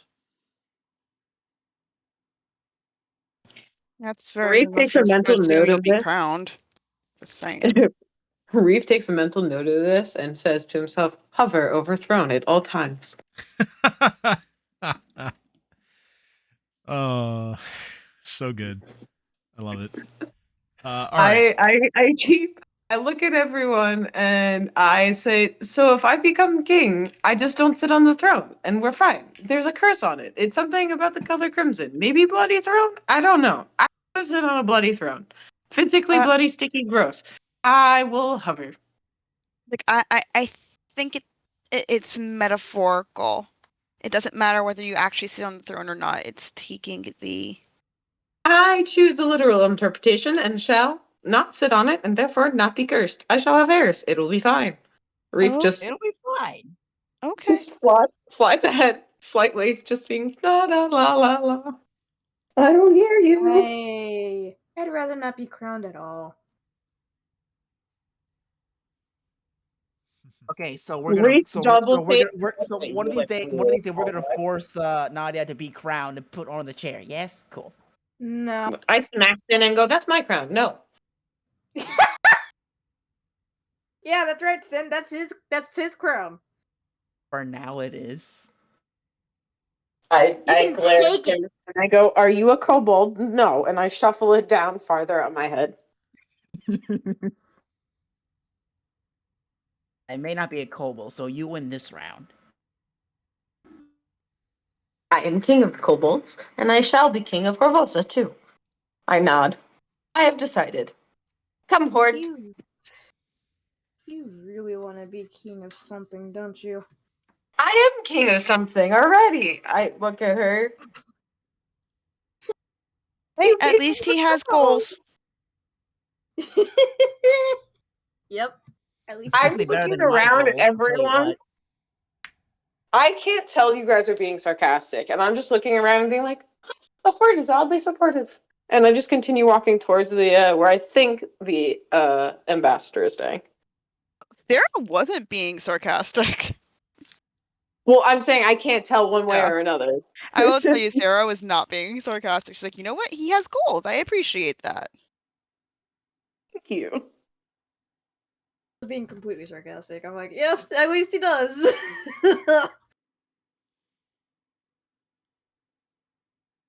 I'm writing so many good notes. Just trust me on that.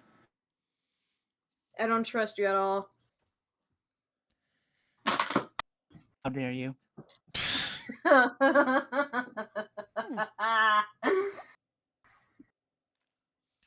Definitely no misspellings. You have a bunch of misspellings. Nah. Oh. Eventually, you come across a small shop, and outside of the shop is a Is it full of horrors? no is a it's a you see sitting on sort of like the stoop that leads into the shop. There is a middle-aged halfling man who is smoking a pipe, and he looks up at all of you and he says, the familiar sound of things jingling in pockets.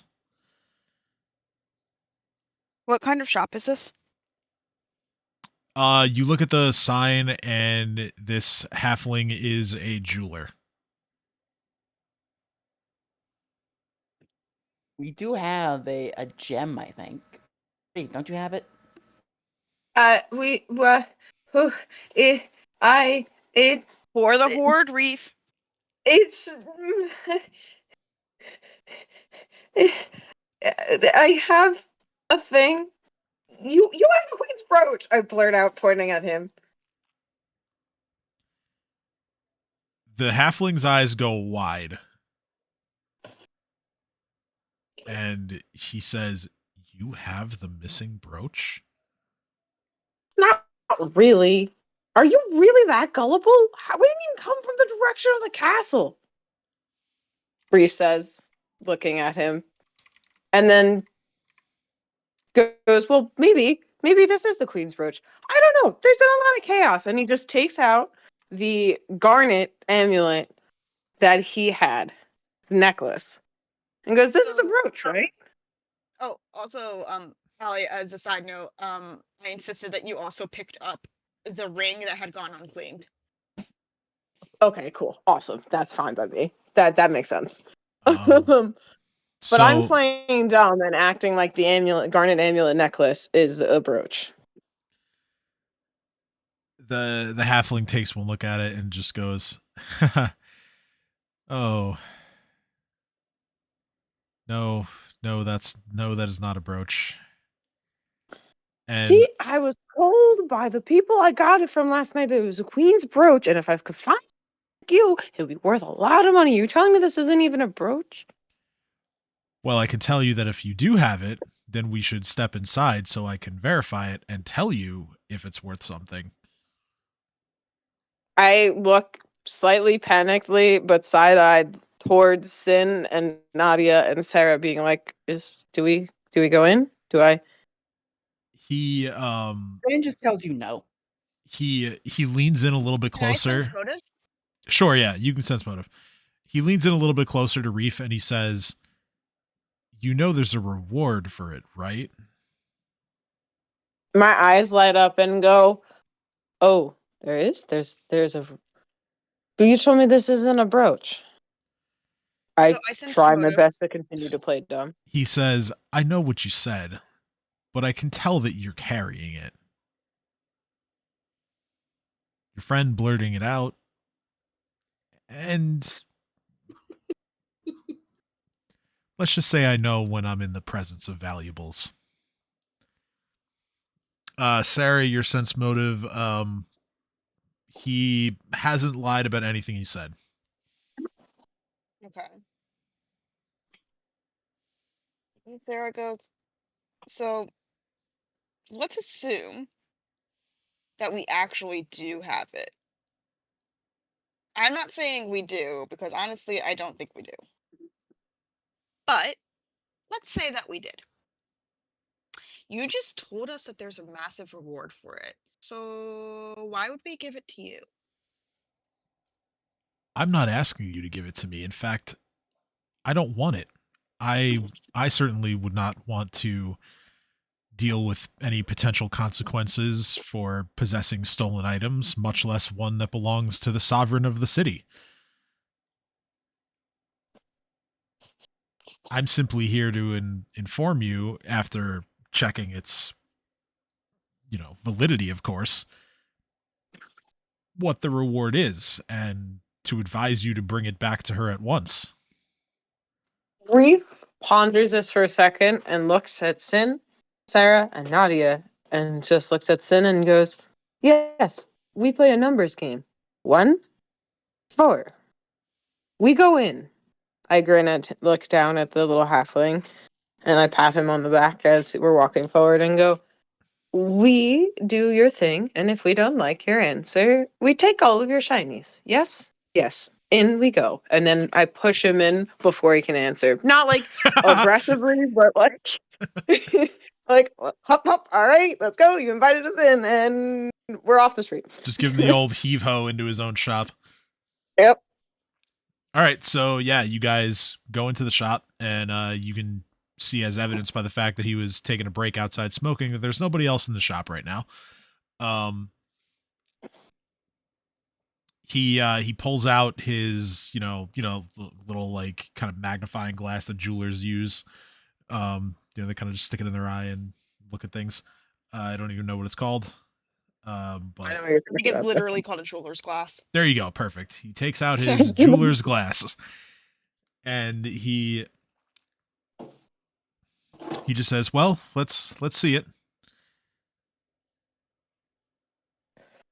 about. Reef stands directly behind him and like uses his wings to pretty much make it so he's pretty much trapped against the table that he is standing in front of, and just kind of looks at Sid and goes, "I think it's good to go. Unless he has a trapdoor on the floor, he's not getting away." Sarah pulls out a dagger just in case.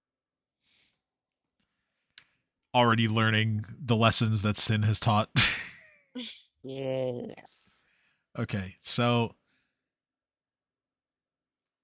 Despite me being very confident that it is the queen's, I go ahead and just show it to him. okay, so yeah, he sets it down on the counter in front of him and begins inspecting it. He probably takes like less than a minute or two, like no more than 2 minutes. Looking at it and says, "This is indeed her brooch." And like I said, there's there's likely to be a reward if you return it. I'm fairly certain I heard that um the castle had registered this item with the guard as being stolen. So I'm quite certain that the queen would be overjoyed to have it back. For the record, we did not steal it. We found it someplace that was not the castle. And I realize now that I say that sounds very suspicious, but I promise we found it someplace that was not the castle. Okay, he's going to sense motive on you. You're not lying, so roll diplomacy. Okay.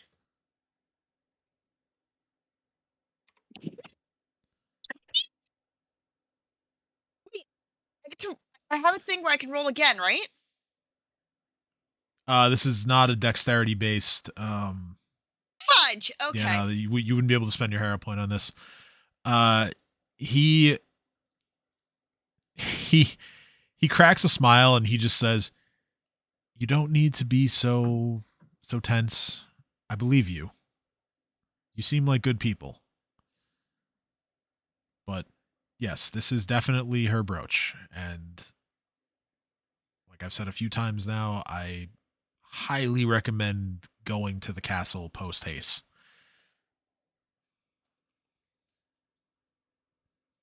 I couldn't agree more. Reef looks at him and says, "One last question. Tiny, tiny, tiny human. You're not a human, are you? No, You look like a child, but you talk like an adult, and it's confusing." I'm a halfling. Yes, I am small. What would you like to know? Well, you are a jeweler, so you deal with tons of shinies, so you must deal with other nobility. Do you know Amphrey? And has he ever had you make anything for him? Say, I poke its in. Or has he paid you in any forms like this? And I poke its in to be like, show him the ingot, show him the ingot. The halfling says, "The ambassador." Yes. Didn't think I'd be asked anything about him today. Well, I figure if we can talk to him, return some of his gold that we have also found, he can get us an audience in front of the queen, and we're more likely to not get our heads chopped off for having her brooch. Could I see this gold that you're referring to? I don't intend to take I it. I'm merely curious. I look at Sin and I go, well, I'm not carrying it. It pains me, but the shiniest thing of all that we have is not in my possession. It is in his. And I point at Sin. I shrug. Well, if he's not gonna try anything with the brooch, then I don't think he's gonna try anything with the gold. So I show him the gold ingots. So yeah, it's just the one, but yeah, he takes a look at it. He notices the coat of arms. He says, "Well, you've matched the ambassador to his home, but this could have come from anyone. Corvosa has had very good trade relations with Cheliax since, well, during Aedrid's reign, which I suppose is now over." Reef just kind of blinks and goes, that was an option? Well, what do you mean? It's a hunk of gold. I just thought the only one who could possess things like that would be nobility, not merchants or common folk. So, of Well, course, the noble ambassador brought it. I well, didn't even think that merchants could have. This isn't going to get us in. This isn't going to work. I look at Sin, reminding myself back to the plan I suggested before, and I go, I guess we walk to the castle. We walk to the castle. he just says, "Well, you are right in that it wouldn't be particularly common for lack of a better term, the common folk to be walking around with gold bars. But when I said that this could come from anyone, I meant that it could come from any influential person who is visiting from Chelish lands. It's entirely possible that this could have something to do with the ambassador, but it sounds to me like you're searching for a needle in a haystack. Reef just kind of shrugs and goes, I'm king. I don't do this meager diplomatic things. I leave this to the court to deal with. Sarah just looks at the jeweler and says, King of the Cold Wolf, King of the Cold Wolf. He is not claiming anything else. Toothy grin. Oh, I mean, yes. Well, I've never been face to face with a king before, so that's fascinating. Thank you for checking that item off of my bucket list. I tap on the crown above my head and go, did you not see? No, that crown is quite small. Like me. Wit. You have wit. You lack size, but you have wit. I pat him on the head and go, I like you. Oh, I think I like all of you too. Like I said, you seem like good people. You're going to be our fence for our findings from now on. That's what I have decided, yes. I look at Sin and go, yes, he buys our stuff now. He buys our stuff now. I agree. Otherwise, we tell the queen that you were the one who had her brooch, yes? There's no need to threaten me. Oh. We can do this without any threats. Reef looks Sarah perplexed. apologizes. Like they're not used to diplomacy. There is too many people. Grief is the one doing all this. Reef kind of looks over and Sorry, goes, he's not used to diplomacy. That is true. I mean, I just talk a lot, and either people start handing me things, or they cower and hand me things. He's good people, or kobold, but he's not used to these things. I back off a bit from the halfling and pat him on the head a bit and go, I'm sorry. I've been told I should not threaten you. And I apparently don't know how to do that. And I back up 2 or 3 more steps and like awkwardly shuffle between feet. It's okay. You had a rough upbringing. You had a rough life, or it was fight or flight. It's okay. I'm literally just awkwardly like being like awkwardly just stepping between feet, like moving my arms, trying to do like, smile, like doing my best to look the least intimidating possible, which just kind of looks even more horrifying than normal.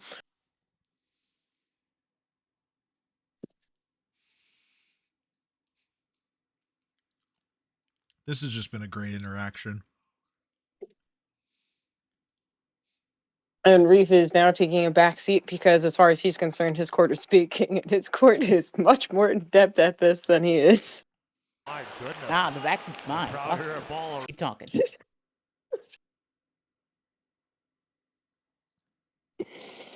I look at the halfling again and I go, okay, well then, do you have any advice? You seem to have your shop up and running, which means you feel safe enough to be in operation. Do you have any advice on what's a safe channel to get towards the castle without immediately being interrogated or having, I don't know, guards take the brooch from us and return it for their own benefit?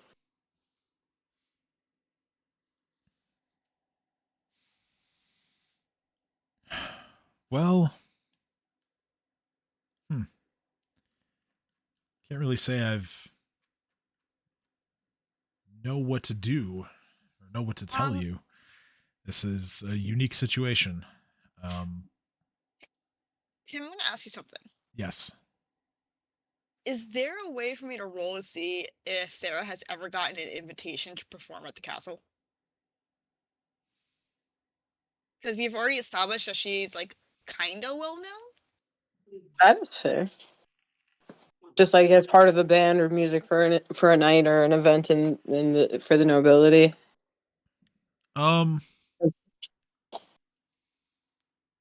would say that you probably wouldn't have enough renown just yet for them to extend an invitation, but Like- they've probably heard through the grapevine like about you and about the kinds of shows that you put on. Like, not a, hey, come, like, perform for this big event, but more of a, hey, I heard you're doing things. I want to meet you. Do a thing for 5 minutes. Let me see if you're worthy. Like I said, you're someone who is probably known to like most of the people who matter simply just through like word of mouth and like from others Okay. who have been to your shows. But yeah, I would say that the castle itself probably wouldn't have invited you to Okay, perform cool. there just yet.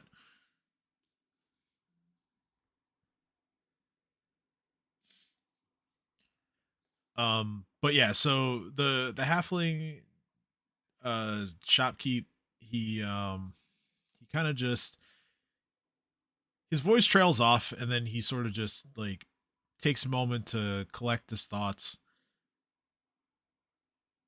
and he just says, "Well, I suppose there can't be any harm in going to the castle and explaining the situation to the guards. If you come off as being trustworthy, the worst they'll do is take the brooch from you and tell you to leave. But who knows? Maybe Reese's eyes light up with like fury at the thought of that and look down at him and go, "No." Bewildered and confused. well, I simply mean that as the worst that could happen as long as nobody says anything offensive. Best case, you get an audience with the queen. Oh, You just said as long as nobody says offensive, which is already a tall order. Well, Reeve crosses arms, slightly pouts at Sarah. Listen, you are both wonderful. But in the short time that we have known each other, you have not shown yourself to be tactful. Yeah, Reef. I counter, and I say, I help the children just fine. You told them that killing is a good idea. Yeah, I didn't. Reef. How dare you tell them that? How did I- you sin? I said it was good to protect their own lives or to get something really shiny to get something for their own lives. I think that's a valid Okay. reason. See, how dare you? How dare you? So I'm probably Some gonna regret people, this. some people, am I right? If we're gonna go to the castle, we should we took a rest. Maybe we should clean ourselves up so we're not still covered in blood. And Good grime. idea. And B, we still left the dog alone. So The how dog is about eating the bodies. He's fine. Should we even go back for the dog? I said that I- in The front of dog the has a taste children. for half work now. I'm going back for the dog, but I'm gonna regret saying this. Why don't we go back to my house so that we can get cleaned up and be presentable to try to return the brooch? I'm Say not again, I against this. look. What? Yo, that's fucking I heard. wild. I heard Sin and Nadia try to talk, and I talked over both of you, so I apologize. You good, Reef. It's what you do. It. I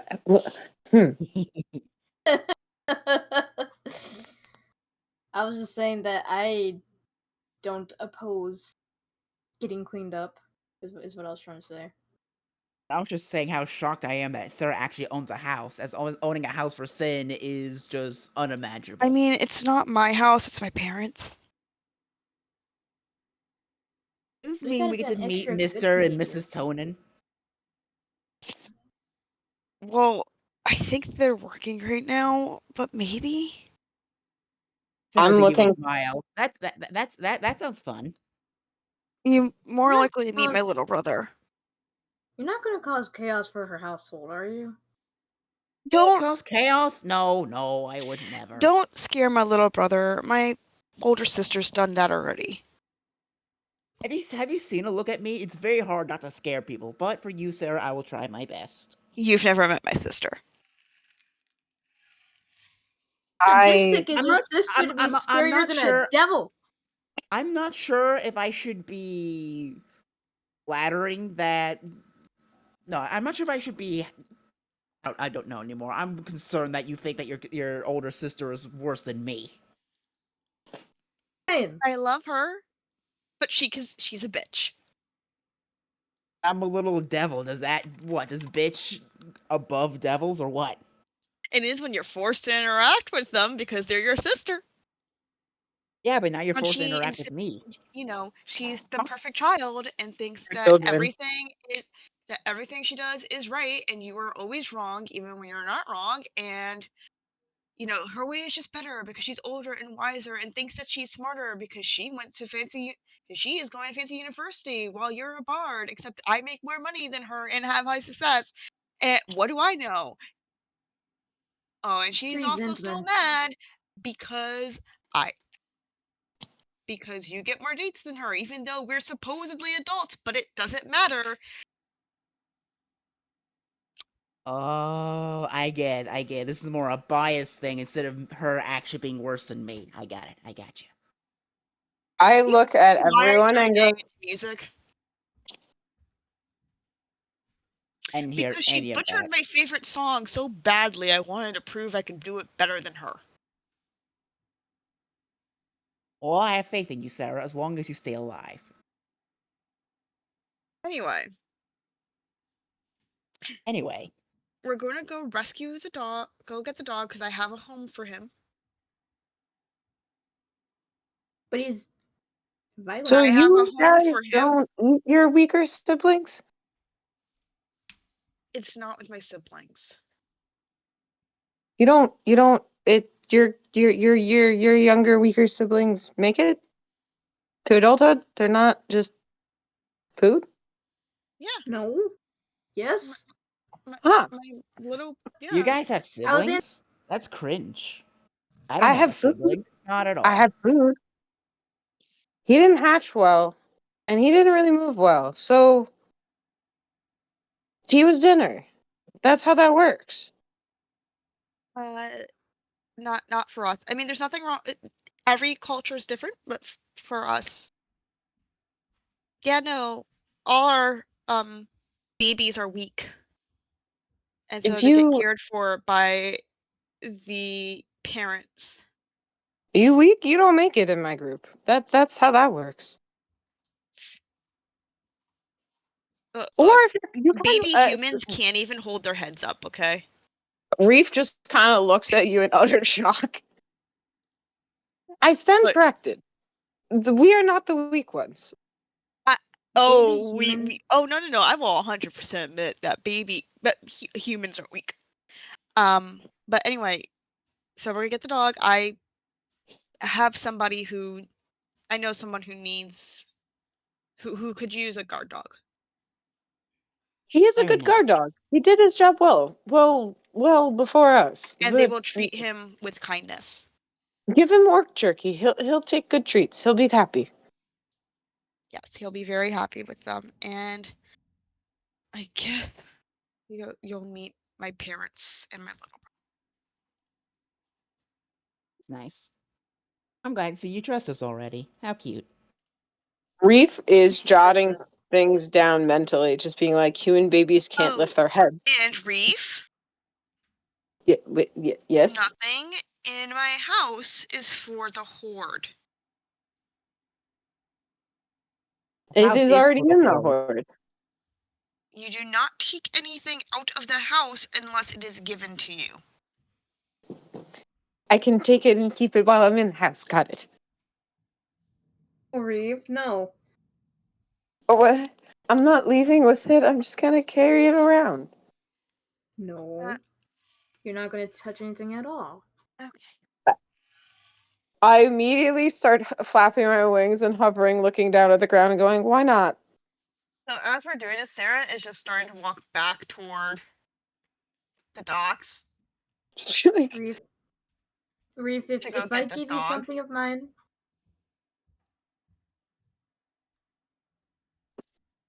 Reef just kind of like taps his claws together, hovering, slightly flapping his wings, and then looks up at Nadia and goes, no, no, you're in the Hoard. The Hoard stuff is yours. You're.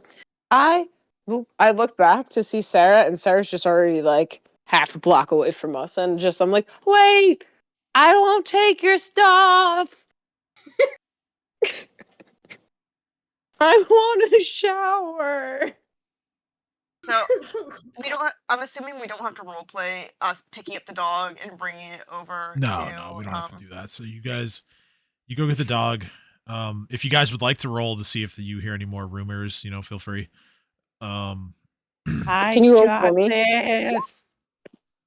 Hey, I'm actually paying attention this time. Who asked me to roll for them? Reef. Okay.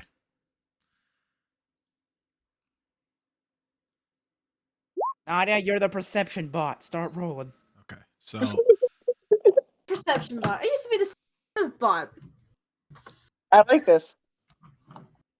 We have traded roles. Yes, we have. all right. I still see all. Hey, you just got lucky. Hey, I'm a devil man, okay? It's about time I get some luck on my side. So he needs luck. No idea how long it's been since I last been lucky. All right. So Reef nudges him and laughs a little bit and gives him the like raised eyebrows. along the way, What are you looking at me like that for? Hi, friend. along the way you Right. encounter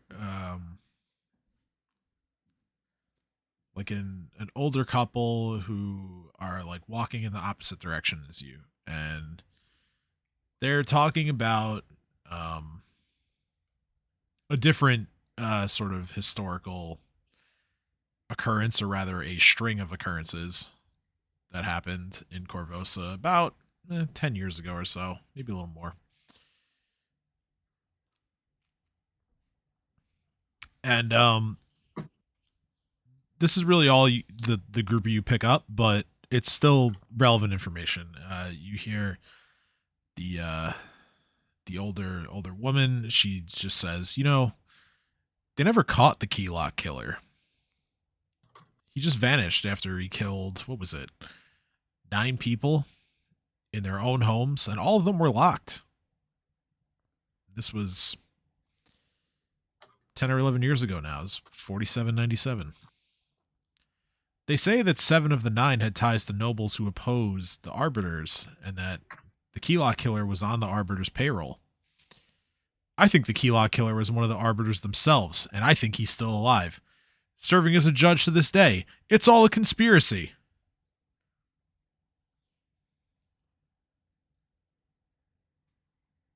Reef starts to like walk towards them and goes, really? And then like starts shuffling through the bags, being like, I think out of I'm character. the one who hears this. I misheard. I thought he was saying we all heard these. My apologies. No, yeah, everybody hears this. Damn it! I thought it was So, because of my high yeah, you perception guys, roll. Reef doesn't know when to have a filter, so definitely help him filter if you guys want. I'm gonna give you my knowing smile to let you know that if you keep doing the thing, I'm gonna do the thing that you don't like. Reef just goes, sorry, ladies, I didn't, nope, ignored me. And I walk away. I'm in my parade uniform at least, so it's not that outlandish that I've approached. But yeah, I just beeline immediately, just be like, nope, never mind. You're right. Yep. Uh-huh. As you're zooming past them, this is where I'm gonna have the natural 20 come in. Hey, Sin, you hear the old husband turn to his wife, and he just says, "What a strange creature."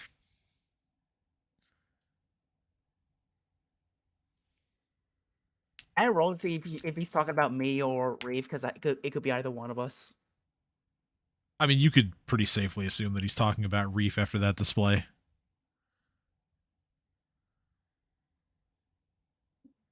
All right, that's good because I have a great sense motive, and I never want to roll it.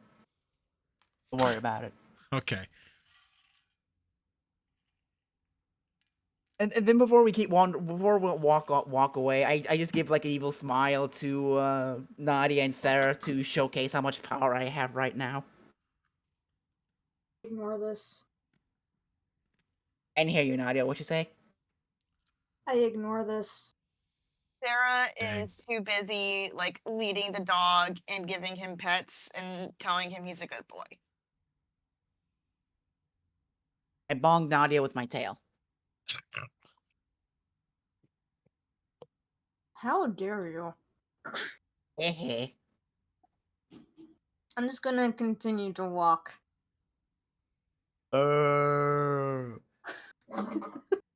What do you want me to do? Retaliate, and smack you back? I want you to recognize my political power. No, thank you. If If you haven't noticed by now, Nadia doesn't care about politics. then you are a fool, my friend. And Pay attention to Reef politics. doesn't care about politics right now. Reef just wants to get shinies, and I've been thwarted at every turn since we've done the murdering, and I am sad about it. Well, Reeve, if you pay more attention to politics, maybe you'll get more money. I don't. Not money, shinies. The money is included in the category, but she is right. Shinies involve many things. What do you mean Chinese is involved in politics? Politicians are literally top tier at getting money. I think taxes work.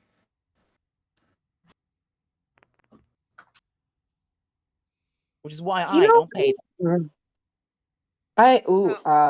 Taxes? So can I say, You as can they're having charge this people? argument, Sarah is going to sneak away, deliver dog.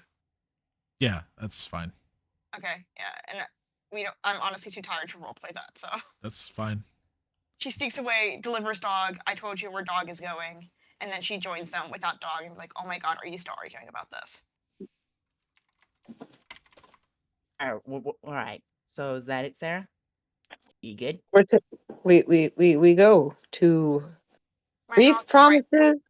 Yeah, my house is right over there. And she points like a block away. Reef puts his hand up out flat and just goes, I promise not to steal your parents' hoard. Although, if they have it easily accessible, it seems foolish not to take it. I will not do so. So, Reef, sometimes humans do this thing called decorating, where we just keep shinies out to admire them. You don't just keep them in a pile together in some dark corner? No. Some of them we do, but sometimes we have shinies that are sentimental or special to us. So we like to have them displayed so that we can think fondly of them. Reef kind of pondered weird, am I this. right, Reeve? That is, humans are weird. But this idea is kind of nice. If I have castle after Queen is gone, I might put shinies out. The people will steal your shinies. I'll be in castle. It'll be fun. They won't steal your shinies because they'll be afraid of dying. Exactly. I'll be Not king many of castle. people are afraid of dying. I hate to tell you this. Humans definitely are. Anyway. Best behavior. I salute. will try. I snap my feet together and just give you a straight actual salute. And like this is the most serious you've seen me and the most actually like formal and determined and dedicated looking you've seen me since the actual fight. Just being like, yep, I determined that I will not take any shinies. I will battle myself. This is war. So Sarah takes a deep breath, walks in, and says, "Hey, it's me. I brought friends. Is anyone home?" Nobody is home. Fantastic. She's like, "All right, cool. Fuck. Everyone's out. Come in. Shoes by the door. Make yourselves comfortable." My flappy boots. You just see Reef take what you thought were boots off and realize that there is no sole to the bottom of them at all, and they literally just go around his ankles and covers the top of his feet in claws. And he picks up and looks at the bottom of his very dirty feet and just kind of looks at you sheepishly. I called Shoes Jizzle Man off. first. Let me show you where it is. Thank you. So Sarah shows Sin where the bathroom is, gets him all settled, and is like, "Call me if you need anything. Please don't need anything," and walks away. Thanks to my fire resistance, I'm gonna make the water as hot as I can to waste it all.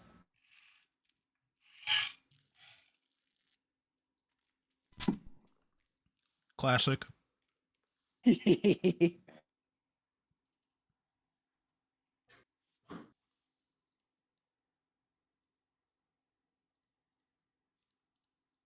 Oh, but once Reef, I'm satisfied, I go ahead and walk out, and I'm like praying to Asmodeus that I use up all the hot water just for funsies. So Reef as is he's just doing that, Sarah has like spare clothes, or in Reef's and Sin's cases, just giant blankets that they can wrap around themselves so that she can wash their clothes. Reef just kind of looks at her and pats and just says, "Thank you. This is something I know how to fix." And you see me using my claws and some thread, loop the thread around my claws and crudely stitch a long shirt effectively out of the blanket you've given me. Like tearing the string out the bottom of the shirt, punching holes with my claw, and then using the claw and like stitching Sarah it is so I now watching have this, two and she's just armholes and a like, head hole. "You can keep that after this." Is that not the purpose? I'm clothed now. Yes, or did you I know humans like fabric on beings. I've You're learned. good. I've learned the Sarah hard just way. like pats his head, or attempts to. She's kind of short. She's kind of like jumping and I like sit trying to pat down. his I head. just literally plop straight down to the ground and let you pat my head. You're good.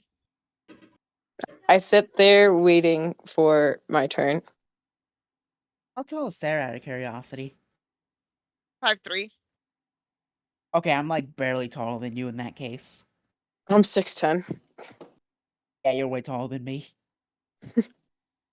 So I was like, Reef hovers over everyone. He's not trying to. He just is. Yeah, but I myself can hover, so that makes me taller than you. Yeah, you actually look more intimidating when you try to hover over people. I just walk over and I look down at them, and that's just it.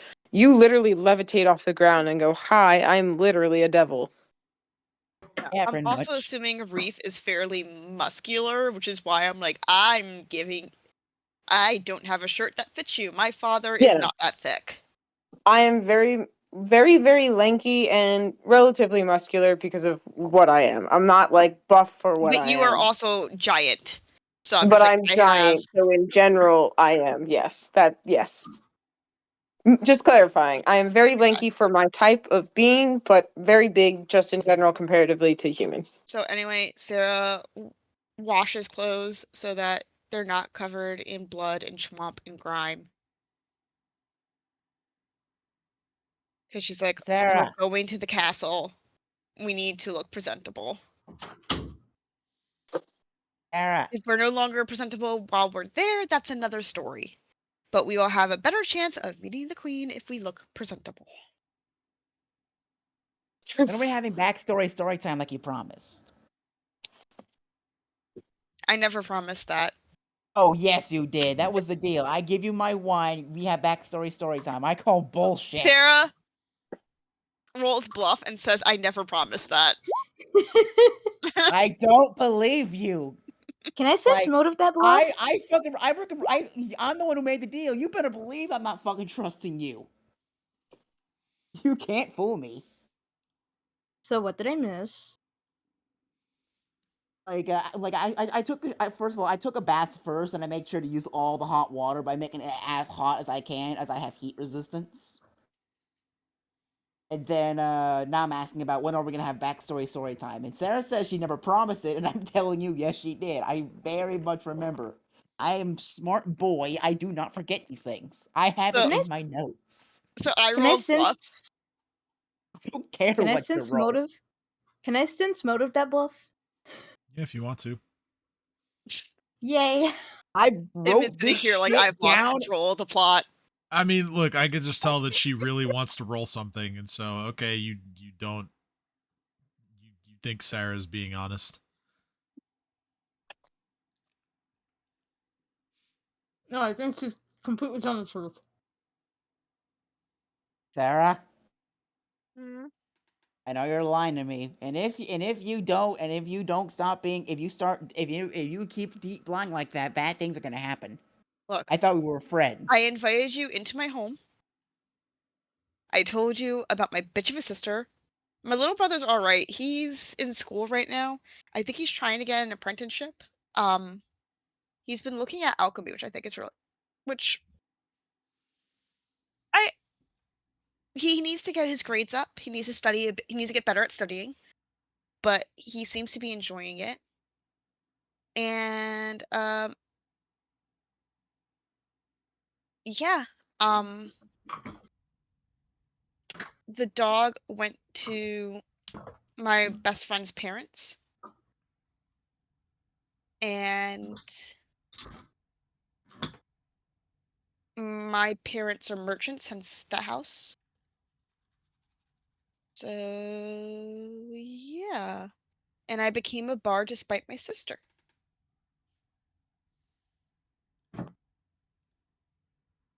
I will accept that as your turn during backstory story time. We'll have the rest of our turns later. We got money to make. I mean, So our the clothes are brooch- gonna take a bit of time to dry, so You only wanted to know her backstory, not the rest of ours. Oh fuck no! You better believe when I say time for backstory story time. You better believe your ass. I was talking about everyone. right, Nadia, what's your lights backstory? up a bit.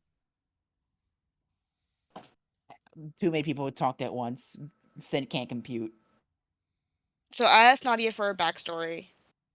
Nadia, what's your backstory?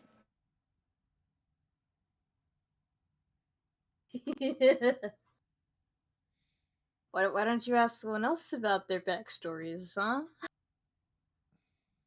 Because the Hoard decided that you go next. No, someone else should go next. Sarah, who do you want to go next? You go next. Oh fuck. Reef, back me up here. Reef, make Reef's in the Nadia go bathroom. next. Fuck. Reef is still truly trying to knit now a pair of pants out of the other blanket, looking up Okay. from the floor. Okay, that Oh, means I it's just not- assumed that you were in the bath because we're taking turns. So Oh, Oh, yeah, sure. in the bath. Since no one's in the bath, I'm going to escape to the bath. Y'all figure out who's going next. Bye bye. so I think I think so. Okay, so Reef Sin has come went, out then of the bath Nadia. and is sewing pants. So now Nadia goes in. Okay.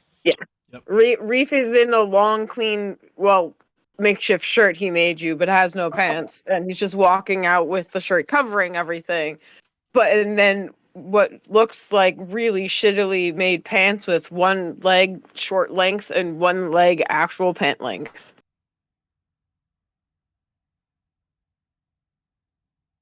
But they're clean. Very nice. Reef. Reef just kind of looks at story Sin. time. So how about you go next? Sit. I choke up just a little bit, and I look at all of you, and I go, "You want to know about my past? Yeah. Yes. That." I kind of blink and I go, "No one ever cares about that unless it's based on my mercenary work and if I did well before. Mercenary. Before I worked for Lamb, I had my own mercenary group. We ran the entire coast back and forth. It was a large group of kobolds, about 25 of us, and me. And they were very loyal. And we fought many battles and only ever lost once. And, well, that's how I ended up in Lamb's service. He hired us, except we weren't ever being used for a job. He set us up. We had something he needed, he killed us for it. I think at least some of them got away. I fervently look for the armor that Cat's taken in realization that I don't actually have access to it anymore, and I go, "Where is it?" Cat. Wait, panicked. Not Cat, Sarah. Oh, Sarah's like, oh, did you want armor? I thought that you were telling me I need to be more protected, so I took it. You can have it. No, oh, it's safe. It's safe. Okay, well, my lieutenant's scales are in it. Well, a Oh, scale from each one, and that's what that patch is above. oh, Well, hold my on. heart. Sarah pulls her. Sarah's like, don't worry, your armor is safe. Oh, sorry, you meant the armor that I was washing. Yeah, Sarah's like, no, your armor is safe. I'm just cleaning it. I calm down a bit and I look at her and I go, "Those are the 7 that made it, I think." Don't worry, nothing's going. I was very careful with everything because I don't want anything to get ruined. I just wanted to get some of the like blood and grime and swamp off of everything, so that we look presentable for the queen. Because if we look like, murder hobos, we're not getting an audience, especially not right now. Reef kind of blinks and then just looks at her and calmly kind of simmers down effectively and just kind of looks and goes, "So, yes, most of them died from Gadrin's ambush. A few got away. And Gadrin, I guess, found me useful because I killed most of his men in the process until I lost consciousness.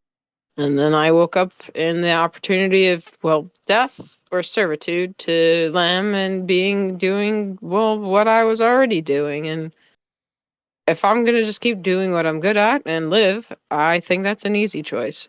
But Lamb slipped up and I got away. And then Lamb slipped up again and he's dead.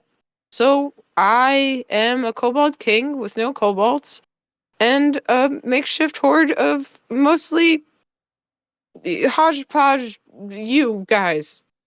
Sarah I just goes awkwardly to hug gesture. Reef.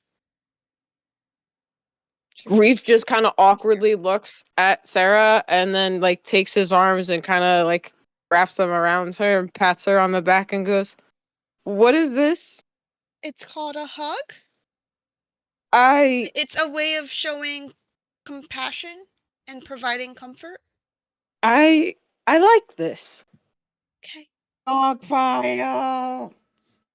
Am I am I done with my shower or That is up to you.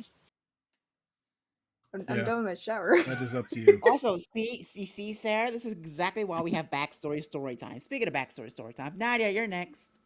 No, I went to go shower to escape that.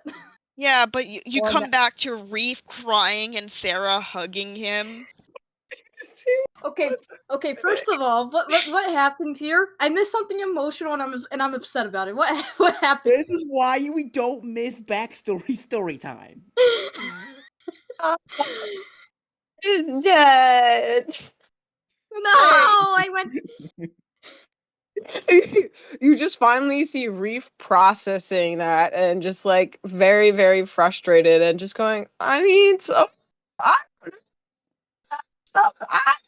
ow. You were cutting in and out. I'm sorry. What? Oh yeah, he was freaking out about it and just sitting there on the floor pouting about it effectively and throwing what is effectively a temper tantrum about the fact that he has no idea where the remaining living members of his original horde is and how to get out of the situation he's in because now he's king of nothing and he's well aware of it. I'm just going to immediately. I notice. I feel like Nadia would notice the distress and go and join the hug. Yes, I think so too. I'm just yeah, just gonna hug him. It's okay, my lord. You have new subjects to rule over.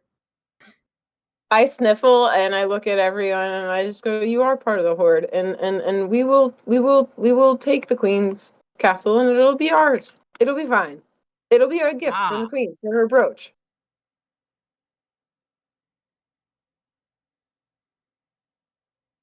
Sarah's just like, okay, I'm gonna go get cleaned up. Everything by the time I'm done, everything should be pretty dry since it's like summer right now, right?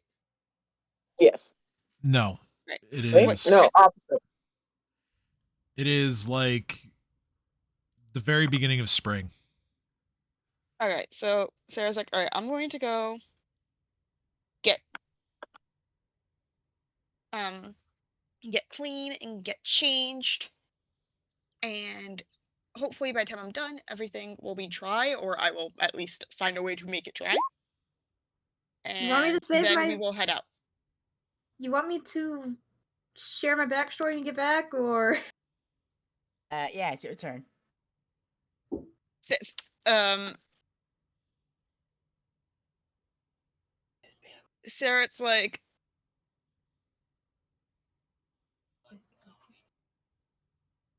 Reef will fill me in. I don't want to wait until it gets too late, so I'm just gonna go do the thing. Hi, Sarah. Stay alive. She's like, I'm just going down the hall, my dude. There are mimics everywhere. Okay, and she walks away. Nadia's turn. It goes bigger now that on. Sorry, I was out of. I wasn't paying attention because I'm on me. What? Your We turn. have decided that it's your turn. Am I waiting for everyone to come back, or? No, I said Reef will fill me in. All right, fine. Since you all insist. We do. Sarah's out of the room. She insists on nothing. She just said whatever y'all do, she'll get filled in. Right. Since the two of you insist, then. Yes, I do. Yes. I was a normal school girl once, believe it or not. I used to go to school with my little sister. And well, one day when we were coming home, some guy nabbed us off the streets. I I I managed to escape, but I could never find my sister because we were separated once we arrived at the place. Reef So I've just been in. Hmm? So sorry. I've been living in a church ever since I escaped. It was like around maybe a year ago or two. What kind of church? My faith church. Well, no shit, your faith church. I mean, which church, ass? I gotta search my memory for that. You trying to tell me you don't remember what church you were at? Oh, Nadia remembers. The person playing Nadia doesn't. This is why you should know your backstory. Oh, your backstory. Shaylin, Church of Shaylin. Yes. Tell me about the churches. Tell me about this church. What are their ideals? What are their flaws? You know, stuff like that.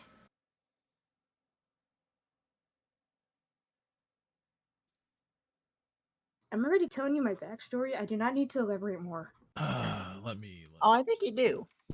No, I don't. Just for the record, are you actually is Nadia actually refusing to tell Sin more, or are you doing this for shits and giggles? Like I think like that's the main thing here.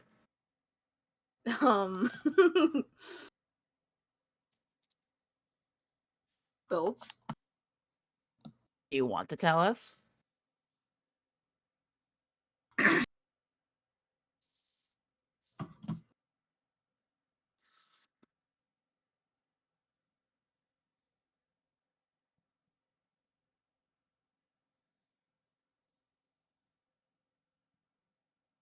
She is the god of art and music. Like, she really appreciates art and music. Uh-huh. She's a goddess of beauty. And she promotes the creation of art and the composing and performs music. The art or music need not blah blah. She's Keep also going. the goddess of love. She's also the goddess of love. Excuse me. How sweet. I know, right? Out of curiosity, last time I checked, most gods have things that they want you to do and things they don't want you to do. What's Shaylin's?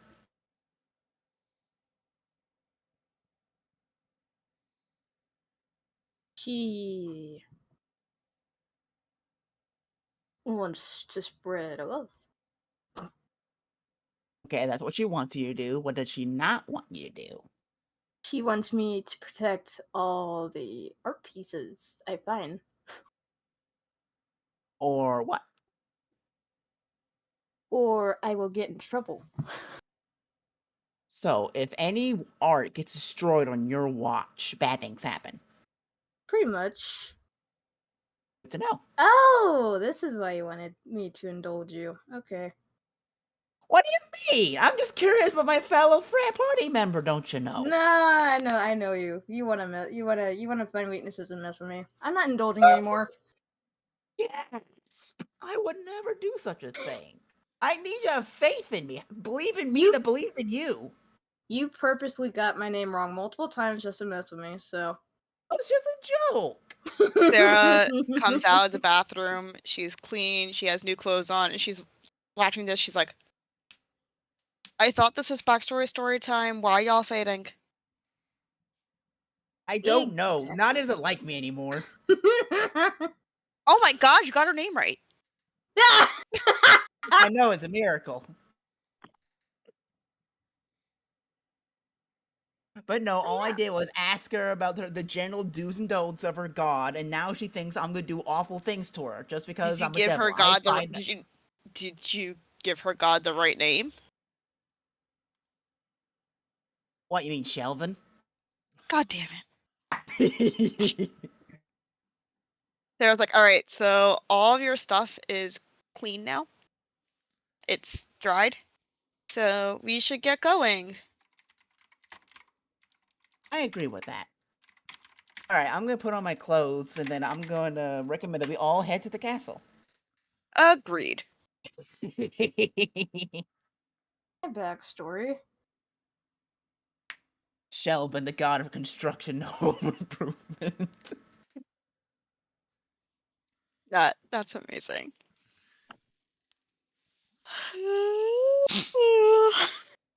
All right, what now? I forgot What to you forgot? mention that I've been searching for my sister ever since I got out of there. So have fun with that. Well, it's a good thing we're going to the queen. Maybe she'll be able to help you. Don't worry about it. I'm gonna worry about it. Besides, even if she doesn't, I know a guy that might know. Don't worry about it. I'm gonna worry I about get it. worried. I've never to trust somebody when they say I know a guy. What are you talking about? I've been living on the streets for a long time, so there's not much in this city I don't know about. And even I don't know. I know a guy that always knows what's going on in the streets. So trust me on that. I know I'm a devil, but trust me on that. All right, let's get working. Let's Yay. get going. All right. Onwards. So you start making your way over towards the castle, which is located on the map over. Let's see here. I feel like I have lost my place. Okay. So the castle is going to be here. Along the way, Along the way, you say. along the way, yes.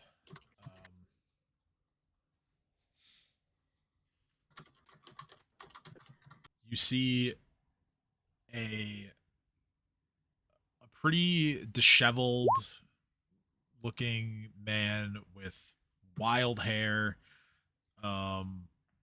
He looks like he's a little like sickly at the moment.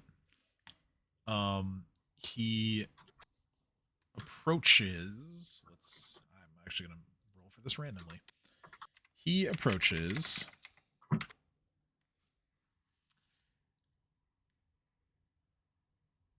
He approaches Sin. Oh no.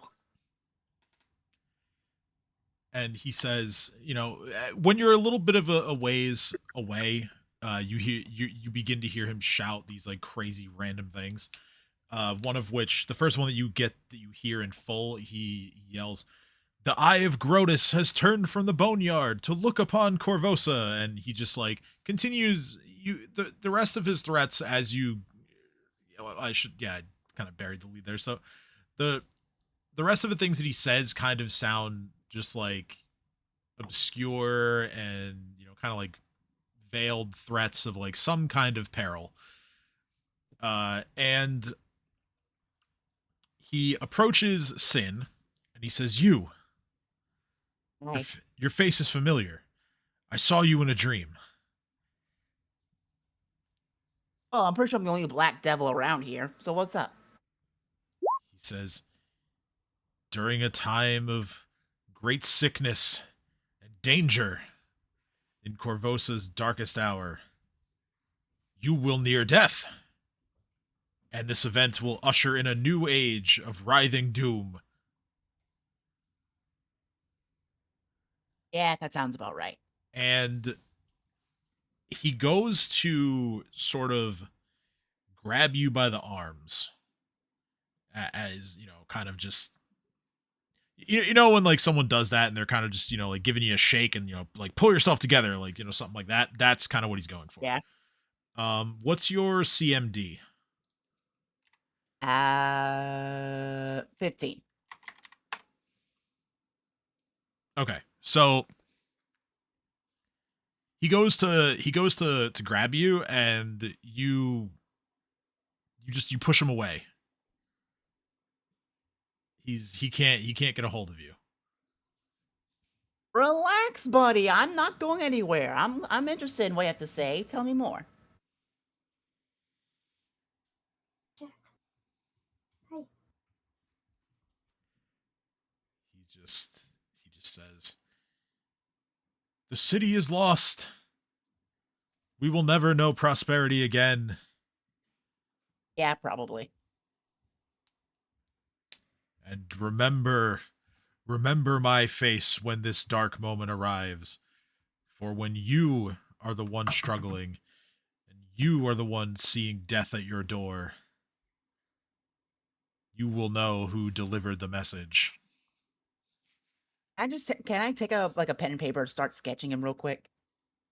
Yeah, he kind of, like I said, he's kind of like a middle-aged human man, just very like unkempt, hair all over the place, very disheveled, like homeless looking, potentially carrying some kind of disease, because like I said, he did look kind of sickly. So like as you kind of size him up again and get ready to kind of sketch him out, you think to yourself, yeah, probably good that I didn't let him grab me.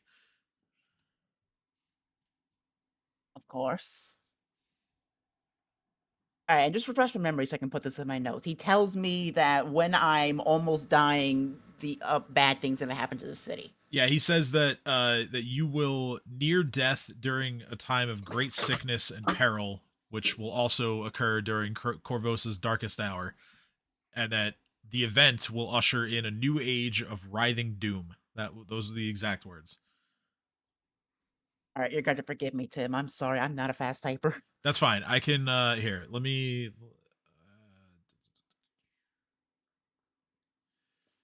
I will just paste this. Sin is taking this very seriously. I will paste this directly from the materials.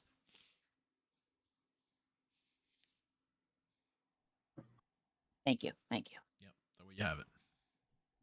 I promise my notes are going to be helpful, not just for giggles. I swear. Giggles.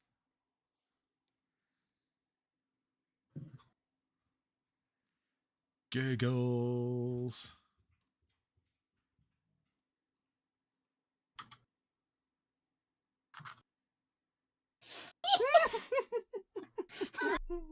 I thought Giggles was dead. He's never dead. He's gonna live on for the rest of the campaign. Oh yeah, Damn it. absolutely. I was also muted, so I tried to roleplay and realized that I had muted myself to stop myself from talking over people and forgot. So sorry about that. I'm back. Did Sin ever relay his backstory? No, he fucking didn't. You're telling your fucking backstory next, Sin. I'll think about it. He did kind of No, put you one over are. on you. And we all told our backstories. You have to tell yours. You're I part of the will, I horde, will. you say it. All right. I will just later because it's too late now. We're already outside, and honestly, I didn't skip my backstory just for any malicious reason. I did it just to make myself laugh, and I was right. It is funny.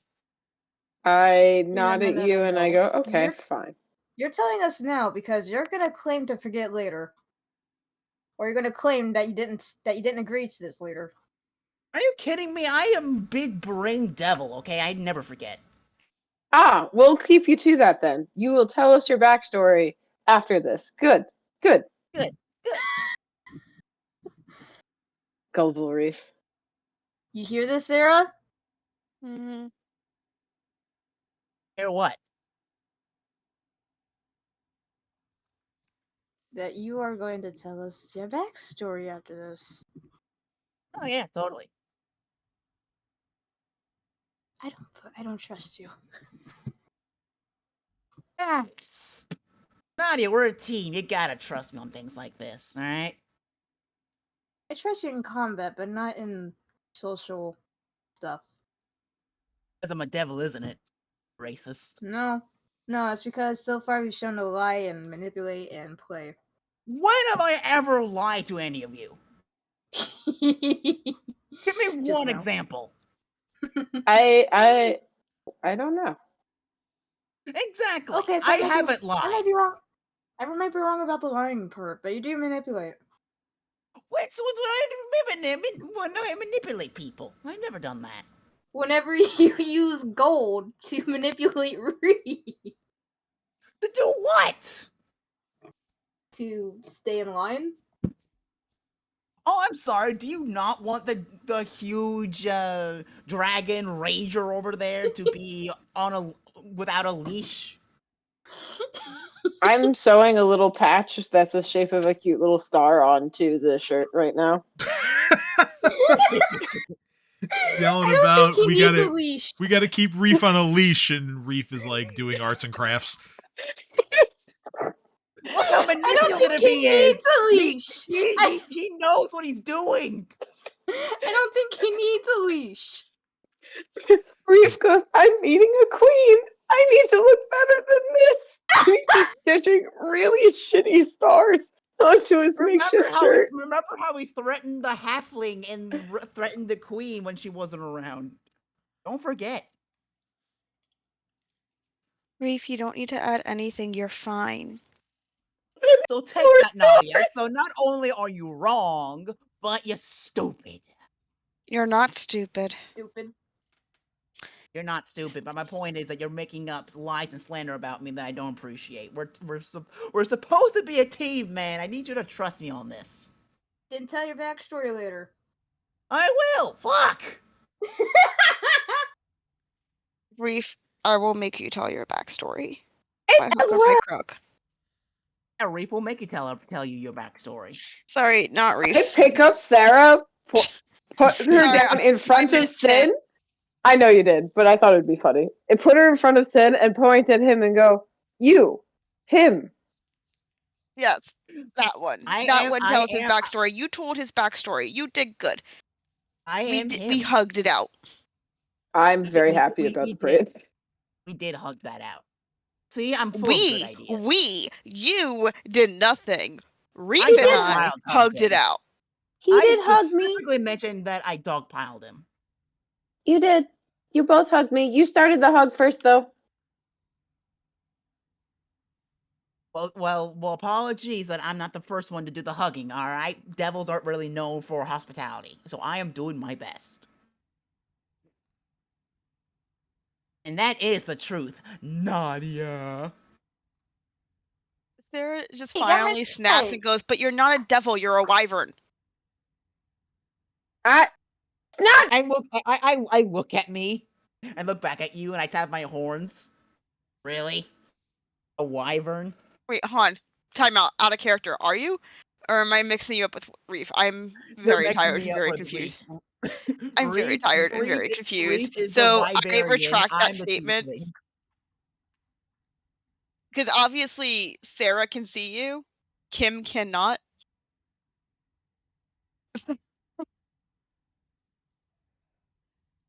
I take that back. That never happened. Late.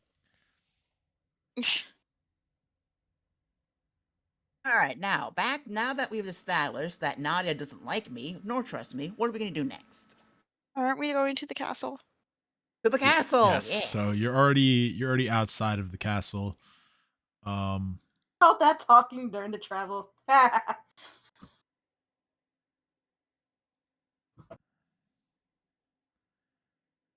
see here.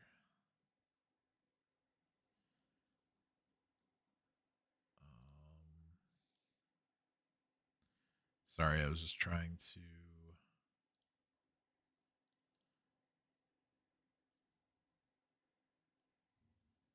Oh, no, that's not what I want.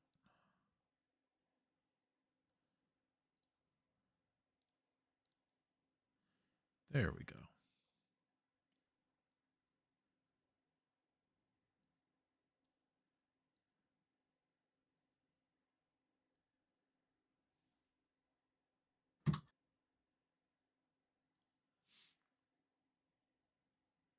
Okay. So, you approach the castle, and the castle is just an impossibly large structure. The towers, reach into the skies. The castle itself sits on a rather large foundation of its own, which is some sort of, as the story goes, some sort of ancient monument that is shaped like a huge flat-topped pyramid. There was a time when one of the corners of the foundation had kind of fallen into ruin, but the eager and talented masons of Corvosa have patched it up and built some extra additions to the structure, just to really drive home the point that they want this to be the most recognizable landmark in not just Corvosa but all of Varizia. So you all know that from living here that The castle can be approached from any direction. There are stairs and ramps that allow access up the sides of the foundation to the courtyard, which surrounds sort of the central structure. Did we use mending to fix the brooch, or is it still broken? Nobody used mending on it, but at any rate, it's a bit late for that now, as you guys are here, and naturally, with the situation going on in the city, there's quite a bit of extra security here at the castle. Now you notice on your way over here that the streets that surround the castle are noticeably safer to walk than some of the other parts of the city that you had seen and walked through. Seems like, yeah, like for obvious reasons, right? Like this is where the monarchy lives, and yeah, they need to keep them safe. So just on your approach to the castle, you could look up on top of like some of the higher structures. You see guards stationed there with crossbows. Some have swords strapped to their backs as well. The ones walking around kind of like the lower levels, like more closer to the courtyard, they're at the ready with a sword sheath on their hip and crossbow strapped to their back. They all basically carry the same weapons, but they're all trained for whatever positions that they hold. And there are a lot of guards here today.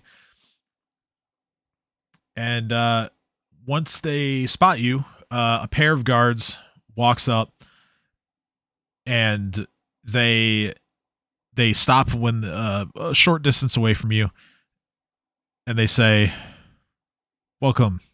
Please state your business." Reef steps forward and looks at everyone and looks back at the guards and looks at everyone, being like, "Do I say things?" Sarah goes, we found something that we think belongs to the queen. Okay, and what is it? I don't He think nudges Reef. Reef kind of looks at them, fixes his crown, stands up as straight as possible, awkwardly towering over them, and tries to come across as noble as absolutely possible for him, and goes, "I don't think it's of everyone's best interest to discuss it out here in the open. Do you have somewhere safer to discuss? You don't need to let us in, but I do not feel comfortable just talking about it out here." The two guards take a step back from you, and they kind of converse among themselves for a few moments. And they go back and forth. There's a slight disagreement between the two of them, but eventually they come to terms, and the guard who was speaking to you says, "Very well. We will grant you access to the courtyard." And he points to a set of stairs that's directly behind him, and he says, "You can use these to get to where you need to go. However, I'm going to have to ask you all to leave your weapons here with us. They will be returned to you, but we cannot allow you to bring weapons to see the queen." Reef just kind of looks at his entire body and just kind of shrugs and goes, "Fair enough." And just starts harking off all of the random things, like the flail he just recently picked up, the shurikens, antimine arrow tip.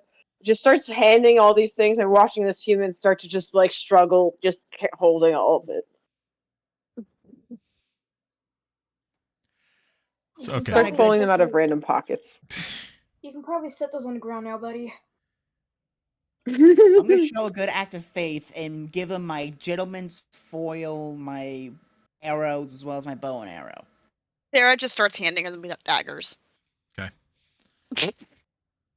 Like, wait, I think I found one here and here. She pulls one out from her bra, one from her boot.